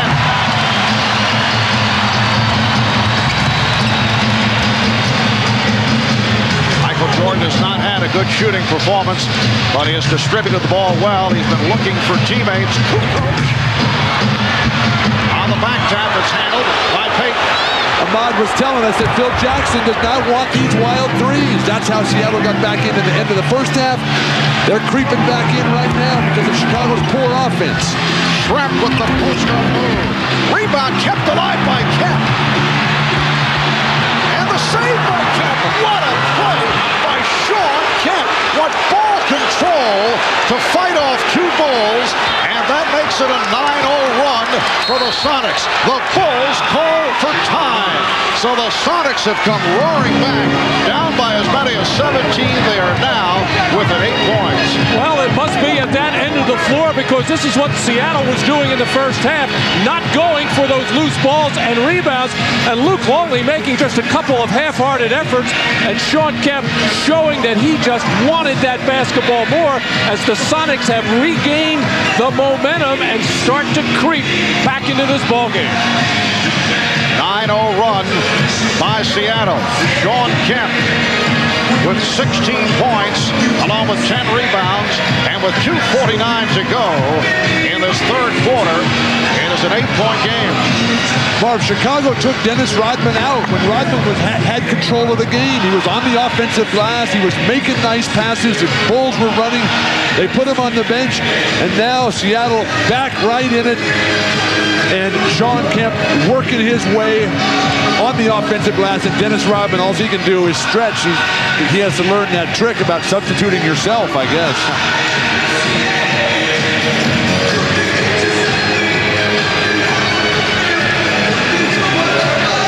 Well, the Bulls misfiring on their last 5 shots. No field goals the last 3 minutes and 45 seconds. A rare drought for Chicago. They've played exceptionally well here tonight. Well, we have seen the last couple of games with the Chicago Bulls. Now, it was on the road in a very tough building to play, where the crowd was just huge as far as the inspirational impetus that they gave the Sonics, but we saw Chicago get tired. We saw Michael Jordan get tired, and right now, almost with 2:49 to go in the third quarter, Chicago just walking through their offense, loping, not sharp with their passes and not sharp with their cuts, and it is killing them. It goes right back to what Hannah talked about at the very start of the game, about Seattle's hope being based on Chicago's inability to play a full 48. Payton very quiet in the first half. Payton has come back strong. He's got 8 points here in the third, along with 6 assists. Magnificent third quarter for Gary Payton, but they're still down 9. The crowd here has been put back in their seats. Phil Jackson will rest Michael Jordan. Rodman is back on the floor. Kukoc, Pippen, Hopper, and Kerr. Rodman setting the screen. Kukoc in a battle with Perkins. Shot clock at 7. Here's Kerr over Perkins. A 3 for Steve Kerr, who was 3 of 20 from downtown in this series prior to that shot. Oh, no way he could see the basket. He was totally covered. He just had to launch. They bring Rodman back in, and he shuts down Kemp right away.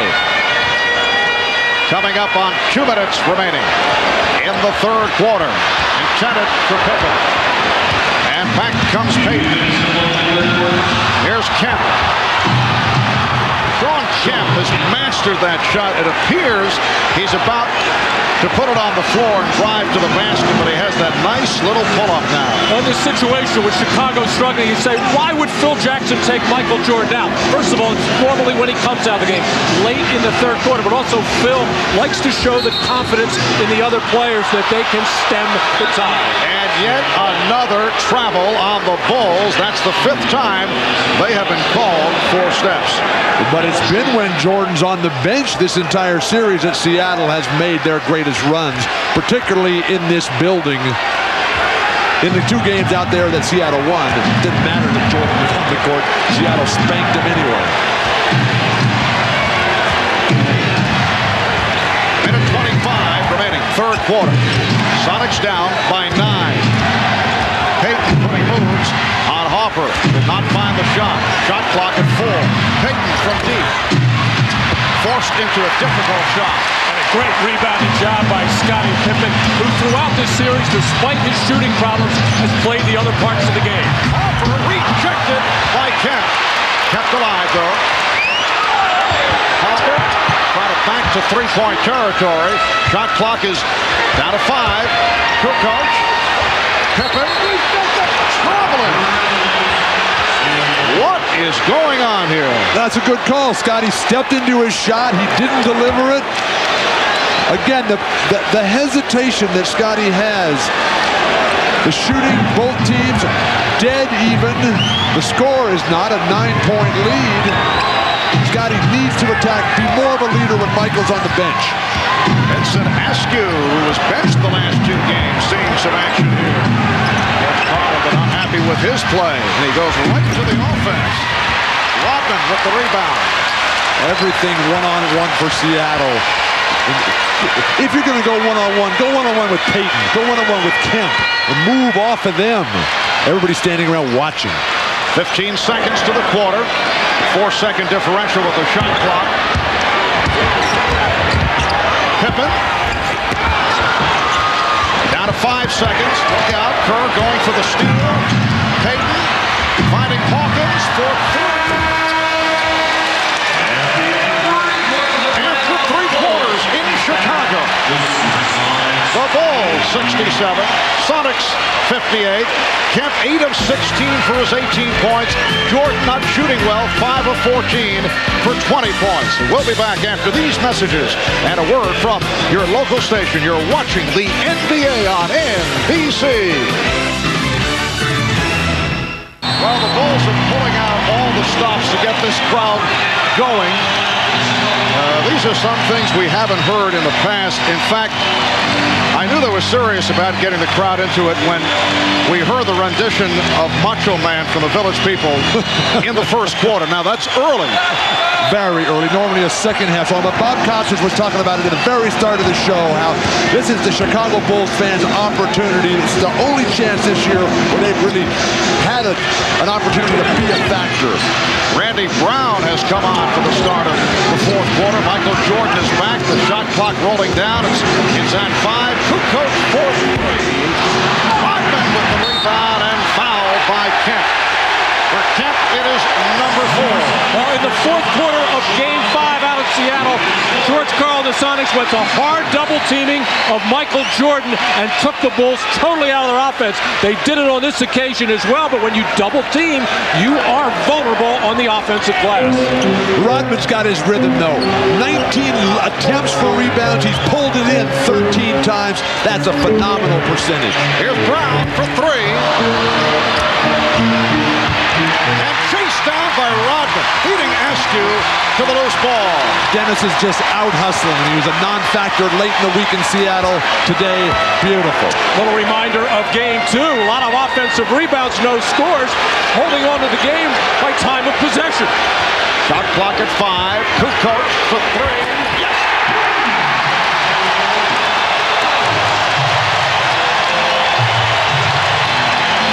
His first 3-pointer, so the Bulls are hitting the threes. It's been a factor after the terrible time they had in Seattle on Friday. It's their 6th from downtown. They're 6 of 16.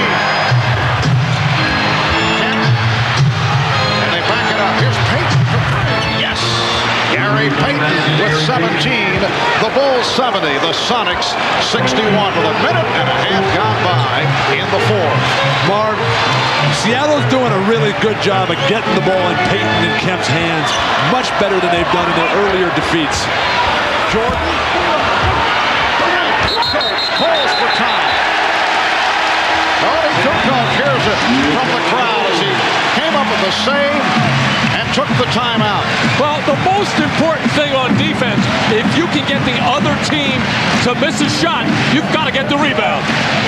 Timeout taken. We'll be back at the United Center in just a moment. Every Wednesday night on where great taste runs in the family, brings you Miller Moments. Tonight's Miller Moment takes us back to the 93 NBA Finals, Game 6. And the Bulls trailed the Suns by 2 in the final seconds when John Paxson hit that clutch 3-pointer to give Chicago the lead. The Suns had one last chance, but Kevin Johnson's shot blocked by Horace Grant, and the Bulls became the first team in 27 years to win 3 consecutive NBA titles. And that was done also on Father's Day back in '93. In recognition of that moment, Miller Bros Towing Company will donate $1,000 to the Thurgood Marshall Scholarship Fund. There's John, now an assistant coach, his first year as an assistant with the Bulls after serving as color commentator for the Bulls.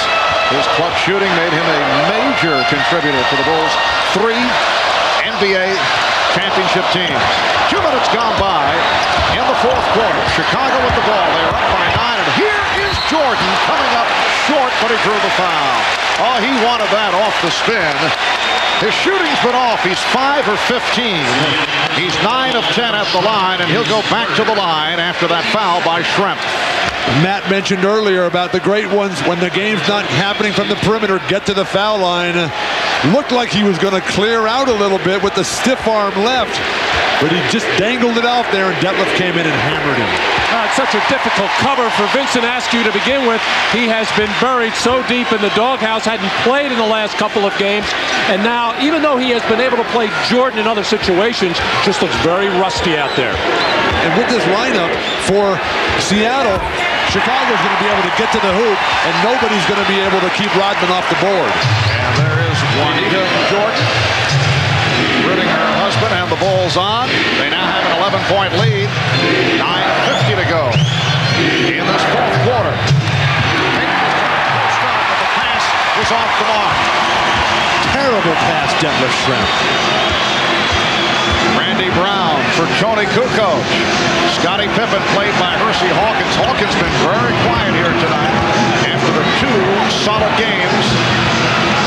Look out. That's headed our way. Brown tried to save it. And he was fouled by Pippen. I was ready to snatch it. That was your ball. We were waiting to see, Mark.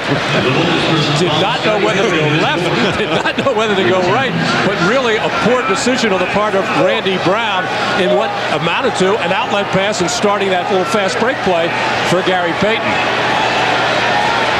Bill, you mentioned before what a bad pass by Detlef Schrempf, and the reason why it was so bad is Gary Payton took his eye off the passer, Detlef Schrempf, and you should never make a pass to a man unless he's looking to give the target and ready to catch it. Well, that was your excuse for not feeding Wilt all the time, right? That Wilt wasn't looking. If I didn't feed Wilt, I was on the bench. Pronto. Sonics have not spent much time at the line. They're now 7 of 8 from the line. The Bulls 14 of 18. Bulls lead 72-63. Steve Kerr is back. It's Kerr and Jordan with Pippen, Rodman, and Kukoc on the front line. Kukoc from three. Yes. Tony Kukoc, who contributed early in this series with some few shots, has hit his last 2 from downtown. And a foul, a hold called on Rodman. For Rodman, his 3rd. Rodman working the triple post. You see the action away from the ball, the antithesis of what Seattle does. The split on the ball side, the screen down on the weak side, everybody involved for the Chicago Bulls. Bill Wennington enjoying the moment. Dennis Rodman now 14 rebounds along with 9 points and 4 assists.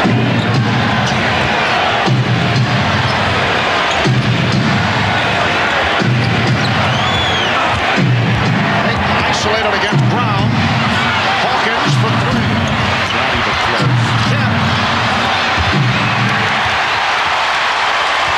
Hersey Hawkins 2 of 5 from the field.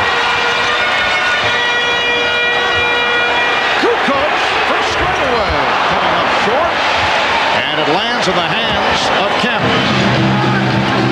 Schrempf took the hit from the foul. Marvin, Gary Payton gets this short outlet pass from Sean Kemp on one of their few defensive rebounds tonight. Gary Payton's got to drive that ball up and create the fast break himself. He throws it away so early in the possession. He's the playmaker. He's the creator on this team. All right, Askew sitting down. Perkins is back with Schrempf and Kemp up front. Payton and Hawkins at the guards. Kemp going, and Rodman trying to draw the foul. Perkins for 3. Again, comes up short. Sam Perkins A 2 for 10 from the field. Well, the Chicago Bulls have gotten a couple of major breaks there. A wide open look for Hawkins, and then another one there for Perkins to try to get Seattle back into the game. They just cannot make their three-point shots. Shot clock at 2. Kukoc firing away now. And a foul on Brown, making contact with Shrem. Mark, Scotty's been all over the court, Scottie Pippen, tonight in so many different ways. He ran down that last loose ball, but when he gets the ball against Detlef Schrempf and Hersey Hawkins, he is not blasting by those guys. There's no way that Schrempf and Hawkins can even stay in the same gym with Scottie Pippen on the defensive end. Ron Harper getting set to return. Bulls now have 14 fouls. Sonics with just 2. Schrempf pulling the hook shot out of the repertoire. But Rodman is taking over. He knows where every ball is going. I'm dumping him into the low post. Now let him run the triple post. Rodman has 16 rebounds. Jordan. Rodman and Perkins in the battle. It is called a jump ball. Michael Jordan upset. He thought there should have been a foul on the Sonics, but they'll jump it up when we come back. 6:58 to go in the fourth.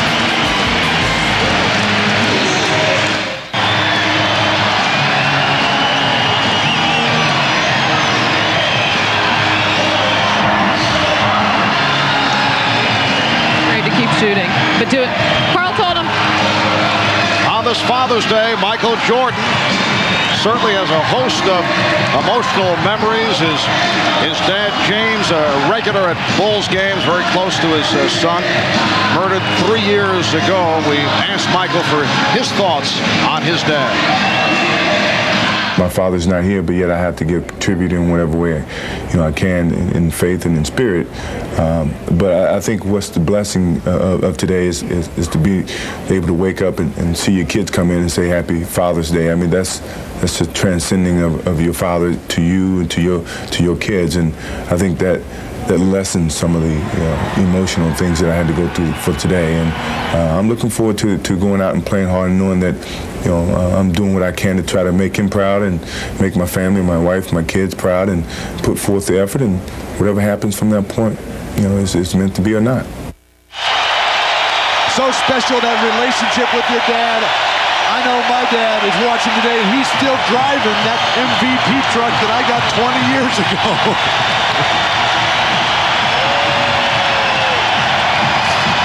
And a standing ovation again from this Chicago crowd. They want to see the championship celebration tonight. The Sonics only 1 of 6 from the field in the fourth quarter. Oh, Pippen with the save. And it is Chicago ball with 6:50 remaining in the fourth, and the Bulls leading 75-63. Open shot for Pippen. Pippen able to scoop it up. Second shots, the story of this game, and it's why the Chicago Bulls are in the position they are right now. Dennis Rodman does most of that damage for Chicago, but the rest of the team does very well because of all of his activity. Shrempf.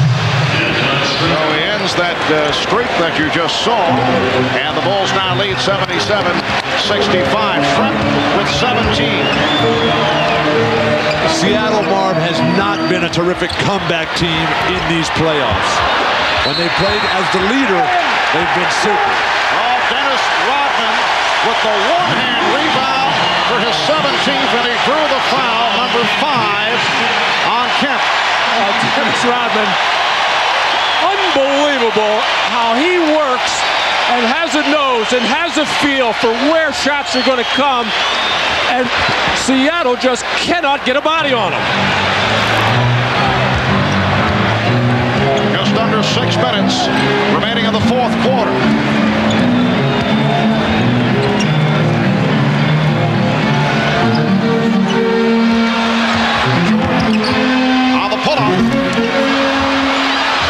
Comes back to Jordan. Oh, the ball fake. We saw that in the Orlando series, but Michael this time did not take it to the basket, just setting it up. And an offensive foul is called. And for Michael, his second. Now, Michael does have a tendency to use that off arm to wipe out the defender to get an advantage, and just ever so slightly just wipes at the hand of the defensive man.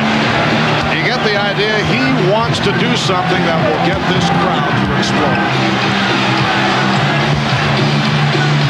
Perkins for three. Sam Perkins, 2 of 11 from the field. Mark, Chicago so fundamentally sound. They box out magnificently. It's not a big team. Longley's not a great defensive lineman. That's a heat check. He knows he's got the rhythm. He said, why not? Just under 5 minutes. And Sam Perkins, again, not able to hit. It's Pippen off the boards. Chicago with a 47-31 advantage on the board. Longley is fouled. Good lead from Pippen. And Luke Longley is headed to the line. Well, that last sequence of fast breaks for Chicago, Sean Kemp is begging for the ball. We got Sam Perkins, everybody else casting off from three. They can't even get their star player the ball. Standing ovation from this crowd at the United Center. As Sean Kemp has fouled out. 18 points, 14 rebounds. Well, Luke Longley running the floor, and Sean Kemp, I think, very, very tired and frustrated that he could not get the basketball late getting back. And that really puts Seattle in a major hole. Looking over to the bench saying, hey, get me out, I want the ball. I don't know what's going on at this point. I don't think he's asking to come out. I think he said, get me some shots here. Talked about a lead in 25. He didn't get close to that. Well, what a magnificent series it has been for Sean Kemp. Took over in Game 7 against Utah and has played so well against the Chicago Bulls, which has led to much discussion around the country. You see it written, you see it talked about on the airwaves. That what a shame that Sean Kemp did not make the dream team at the Olympics. Well, very possible that he might replace Scottie Pippen, who I don't think should play in the Olympics because of these problems that he's got health-wise. But I'm told, Bill, that Pippen says no matter what, he'll be there. He's playing, even if it's in a limited role. I know the Bulls would like to see him sit it out for a while. Dennis Rodman receiving an ovation as he sits down with 18 rebounds. And again, 11 on the offensive boards to equal an NBA Finals record. He tied it back in Game 2, the record that is held by Elvin Hayes of the Washington Bullets. So Dennis is in the record books twice for the 11 offensive boards. Bulls lead 79-66. We come up on 4 minutes to go. Fourth quarter. Harper was looking for the alley-oop. Last touch by Seattle. Well, Chicago was having problems late in the third quarter with their offense. It was stagnant, nobody moving, and the ball not being passed very well. They came out of this fourth quarter and spread the floor more, and they got more space to run. They got better spacing on their passes. Shot clock at 5. Pippen. Yes.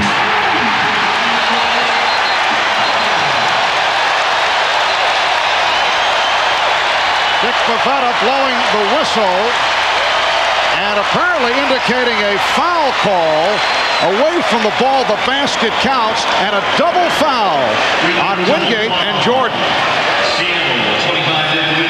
A lot of action underneath the boards. Just a lock up there.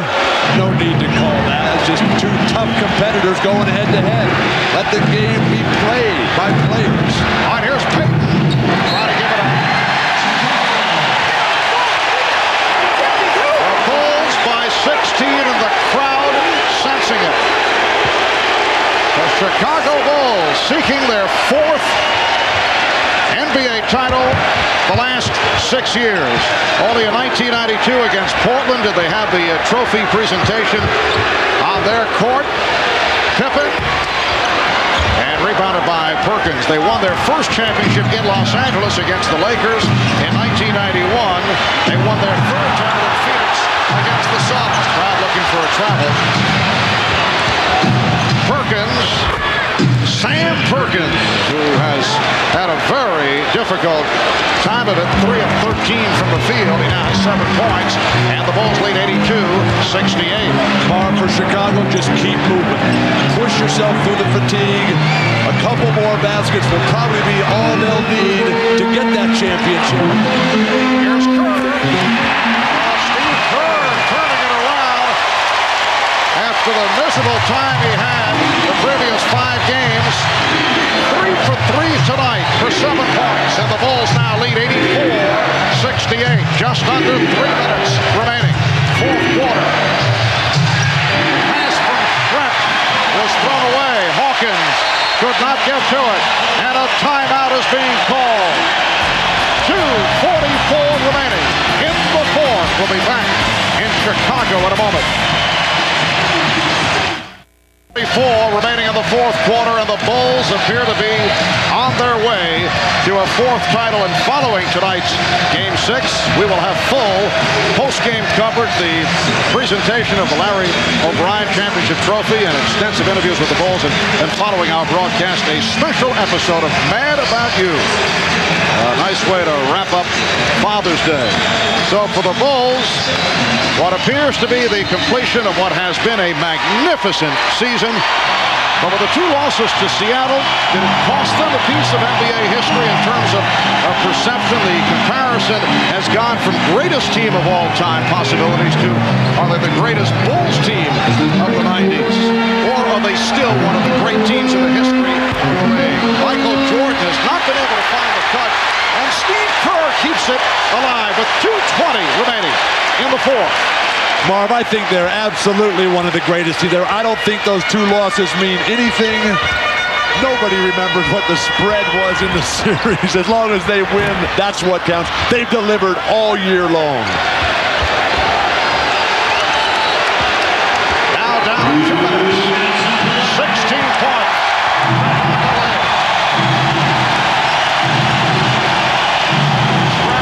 Kicks it out. Perkins.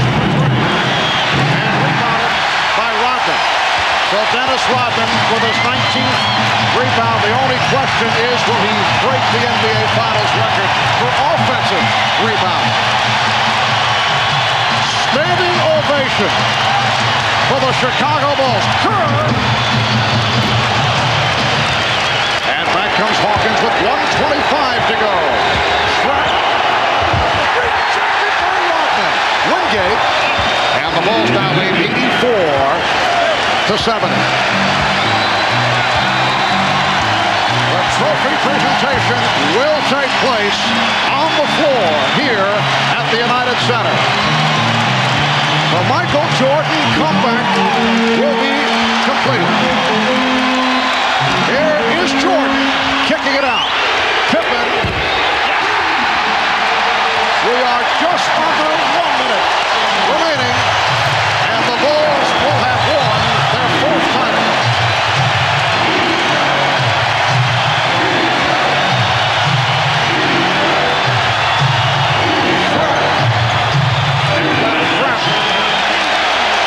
And for the Sonics, a season that saw them win 64 games, answer their critics by getting to the NBA Finals. They had the same people wondering over the first 3 games, but they came back in glorious fashion to force the 6th game. And they are now down to the final 21 seconds of this 1995-96 season. Chicago Stadium, the old building, one of the loudest in all of sports. The United Center, I think, has finally come of age. They have reached the level with this crowd, and they played a major part in this victory tonight. Well, Eric Snow walks it up with time running out. Down to 10 seconds.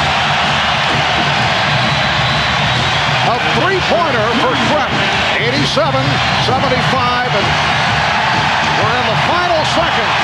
The Chicago Bulls have won the 95-96 NBA championship. Make it 4 in 6 years as they defeat the Sonics 87-75. And they are going wild in the Windy City.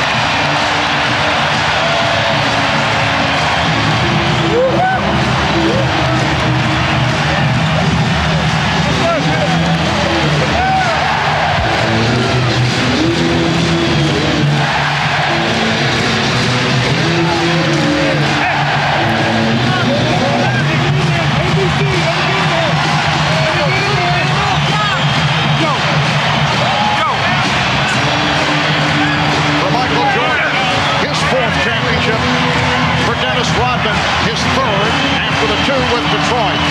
And the Bulls are able to, as Michael Jordan has often said, complete the picture.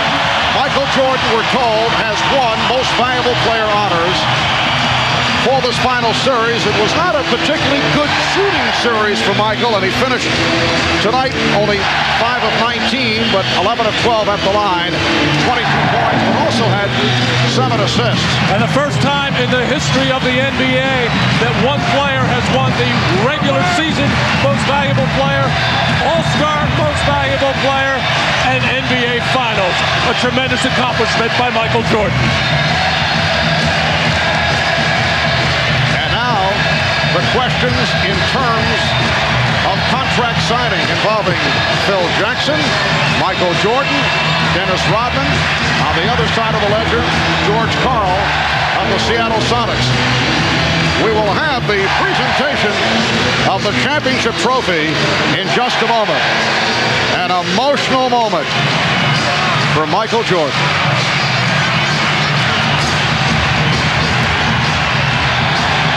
The tears are flowing.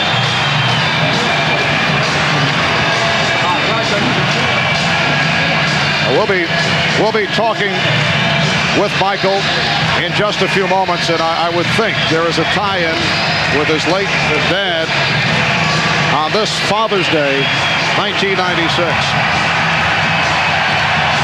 We'll be back with more from Chicago as the celebration continues. Back in a moment.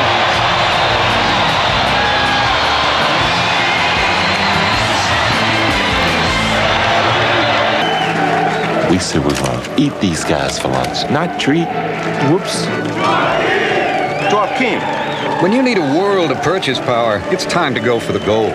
Visa Gold, it's everywhere you want to be. Well, the celebration continues here at the United Center. The Bulls wrapping up the series in 6 games by beating the Sonics 87-75. Michael Jordan, the high man, with 22. Scottie Pippen came roaring back from the earlier disappointment. 17 points, 8 rebounds, and 5 assists. Michael Jordan averaged slightly over 27 per game for the series, which is under his norm, but also 5 rebounds and 4 assists. Dennis Rodman finishing very strong with 19 rebounds, and the crowd reacting to the 4-time champion Chicago Bulls.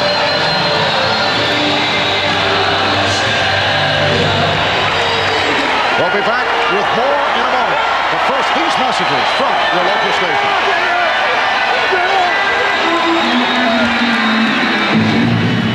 New Miller Beer, proud sponsor of the NBA, salutes the Chicago Bulls on their 4th NBA championship of the 90s. New Miller Beer. Reach for what's out there.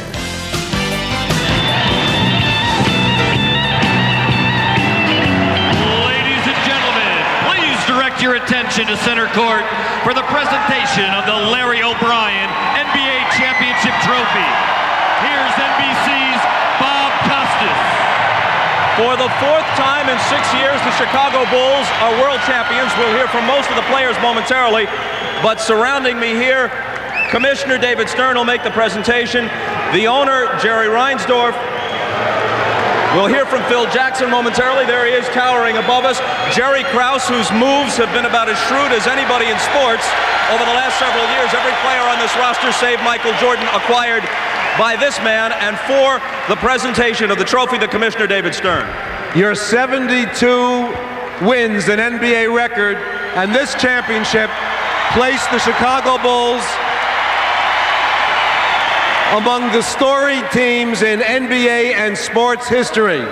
Along the way, you and the Sonics treated the world to NBA basketball at its best. Thank you for that.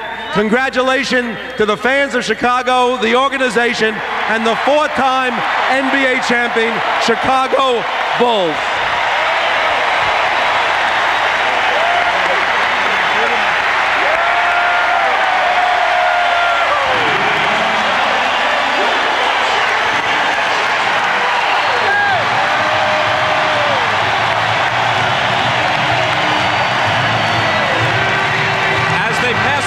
Whatever you do, don't drop it.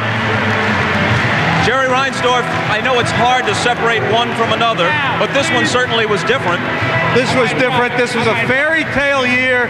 87 wins out of 100 games played. Every single man on this team contributed to this championship. Great players, led by the greatest player that ever played this game, the greatest coach in the league, but more, if you had to give credit to one man, the guy that put them all here, Jerry Krause.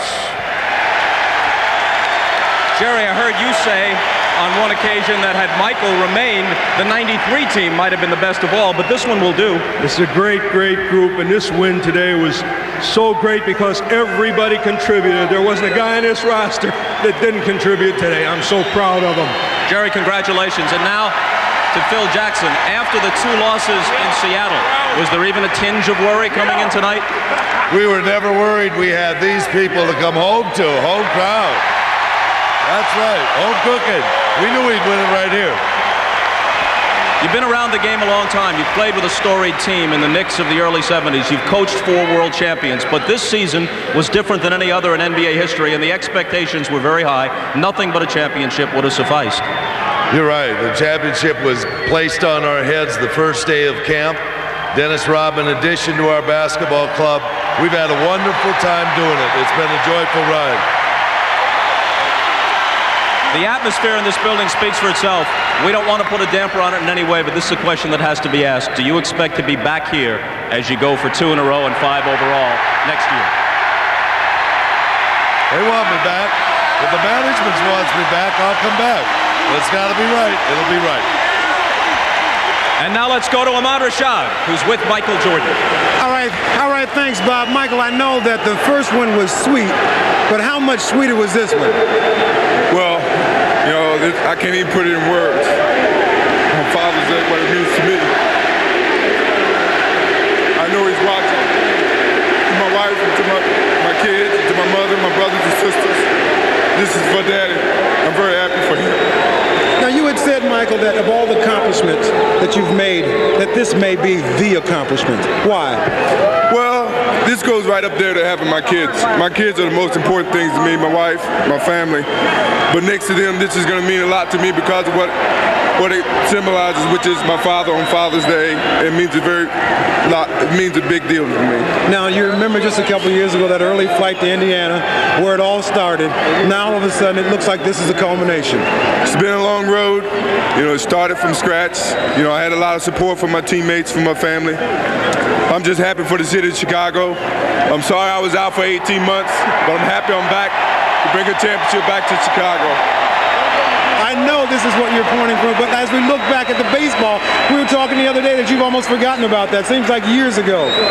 I haven't truly forgot it. You know, those minor leaguers meant a lot to me. They really got me back on the road of thinking basketball. They showed me the genuine attitude that you have when you're playing a sport that you truly love. So I give a lot of gratification to the minor league organization, the White Sox organization for giving me that inspiration, but it's always great to come back and play in Chicago. All right, Michael, congratulations to you on a great year and way to bring it to a win. Thank you very much. All right, let's go over to Jim Gray. All right, thank you very much, Ahmad. I'm here with Dennis Rodman. They're chanting your name now. Rodman, did you simply impose your will there in the third quarter with all those rebounds and 5 points? Well, I just think, say one thing. I just thank Chicago for having me in the city, and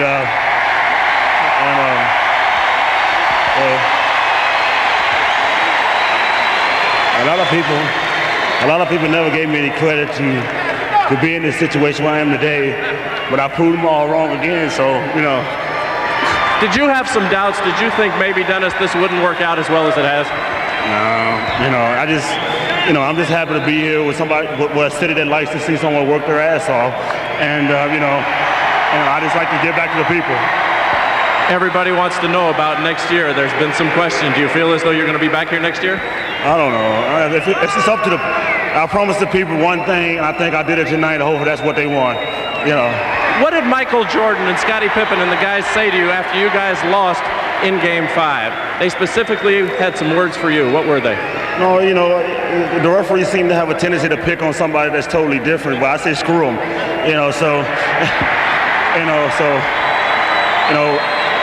I like to go out there and do what I have to do to win a ball game. If they don't like me, they're going to see me for the next 3 or 4 years in the league, baby. Congratulations to you, Dennis.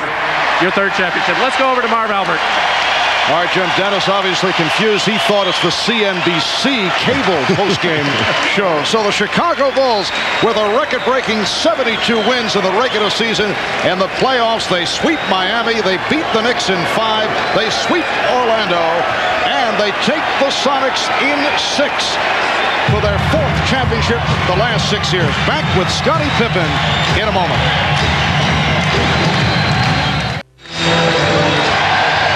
Welcome back to Chicago. Poignant moments for Michael Jordan and his family as the celebration continues here at the United Center. The Bulls over the Sonics to take the series in 6, and one of the Chicago heroes this evening, Scottie Pippen, who bounced back with a very solid game. He's with Ahmad Rashad. Ahmad? All right, thanks, Mark. I'm here with Ron Harper and Scottie Pippen. And Ron, first of all, you played, you had the bad leg and everything, but you gave it all tonight. What a big difference you made. Man, I'm just happy to get to see it's over with.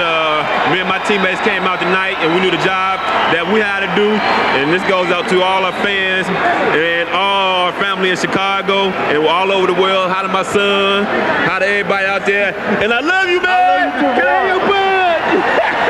All right, Scottie, you've been battling injuries all year and taking a little heat in the last couple of games, but tonight you came out and had it all together. The last 4 months, you mean? The last 4 months. But I had to stick with it, Ahmad. Our basketball team guys been dedicated to coming out and winning. We've been very focused all season. We won 72 games. Scott came out and played hurt, played injured. So I knew I had to dedicate myself to finish this season off strong because I felt very positive about our ball club. And Ron did a great job of coming out, giving us the lift that we needed today because he's injured. Now, you have been around all 4 championships. Can you compare this one to the other 3? Well, this is great because our basketball team was so focused this season. We went out and we've tried to win every basketball game that we faced. And to make this season more special, we felt like we had to win an NBA title. And these guys really deserve it. What about you personally? You've battled all these injuries. You got the dream team coming up. Will the injuries have any effect when you competing in the Olympics? Well, I don't think I'll be as valuable to the Olympic team with those great players that they have on the basketball team as we have here at the Chicago Bulls. So if they can live in my minutes, I'm looking forward to playing them all. I'm dedicated to going and playing throughout the Olympics, and I'm looking forward to it. All right, congratulations, you guys, on a great year. Thanks, Ahmad. All right, let's go down to Hannah Storm. Okay, thanks, Ahmad. I'm here with Sonics coach George Carl, who's gracious enough to join us. What did you tell your team afterwards?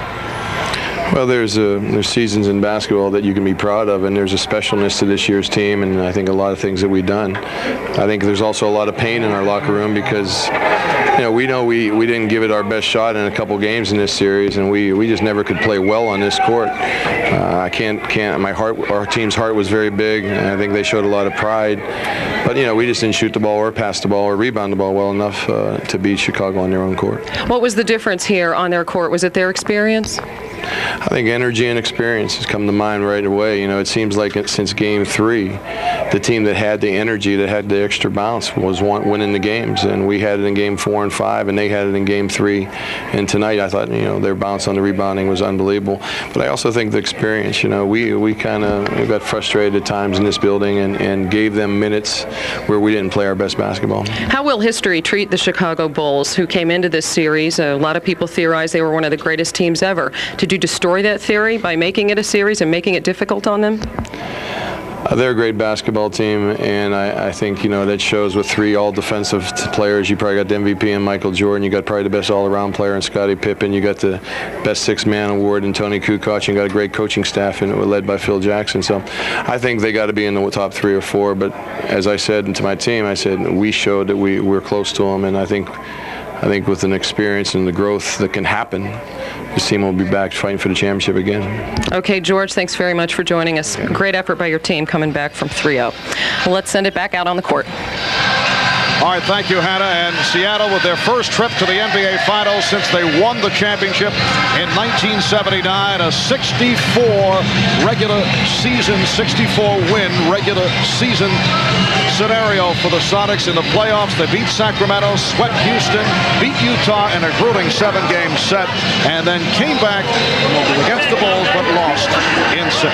We'll be right back.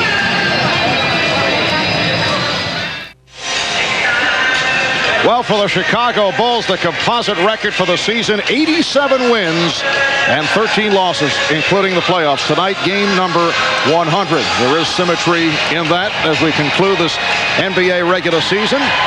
The chairman of the Chicago Bulls is Jerry Reinsdorf. Many questions will be facing Jerry in this offseason, and he is with our Jim Gray. All right, thank you very much, Marv. There are an awful lot of questions for Jerry Reinsdorf, but the main ones are, will Rodman, Jordan, and Phil Jackson all be back next year? Well, right now, I just want to enjoy the moment, the celebration that's going on here, and the visit that we have to Grant Park, and then we'll worry about those things later. Right now, all I want to think about is what this team accomplished and what an incredible job that Jerry Krause did in putting together a team of players that anybody else could have had, many of whom nobody wanted. What would be the reason for any one of the 3 not returning? Look, we want everybody back, but who knows? Life is funny. I don't even want to think about problems right now. I'm having such a good time now, I don't want to think about any bad things. Do you expect it will be a problem with any of the 3? I don't want to have any problems. I hope there are no problems. I hope we have them all back. But we'll deal with that when the time comes. Tonight is a night of celebration for this great city and for our fabulous organization. Jerry, thanks for taking the time with us. Let's go back to Marv Albert. All right, thank you, Jim. Thank you. And I'm here with my cohorts, Bill Walton and Matt Gukas. Final thoughts on this 95-96 edition of the Chicago Bulls. Where is their place in history, Bill? Right at the top, along with a number of other teams who all believe that they're the greatest team. But what was so impressive about the Bulls this year was the way they did it with style, dignity, and the pride and hard work ethic of Michael Jordan. And obviously very emotional for Michael Jordan. Well, you could see it all building up in Michael after coming back and going through the disappointments of last year and then bouncing back and leading his team to just a storybook season. All right, let's join with Bob Costas back upstairs. Bob? All right, Mark, terrific job as always. Before some final comments on the Bulls championship, a programming note coming up here on NBC. We have a special episode of Mad About You, and that will be followed by your late local news. And so tonight, it's official. The Chicago Bulls have done it. And the fact that the expected took a bit longer than expected makes their achievement no less remarkable. As the celebration, peaceful we hope, begins in Chicago, the debate that will never end heats up. Are the Bulls the best ever? Their 2 losses in Seattle might have weakened their case a little, but tonight's resounding clincher restores most of the luster.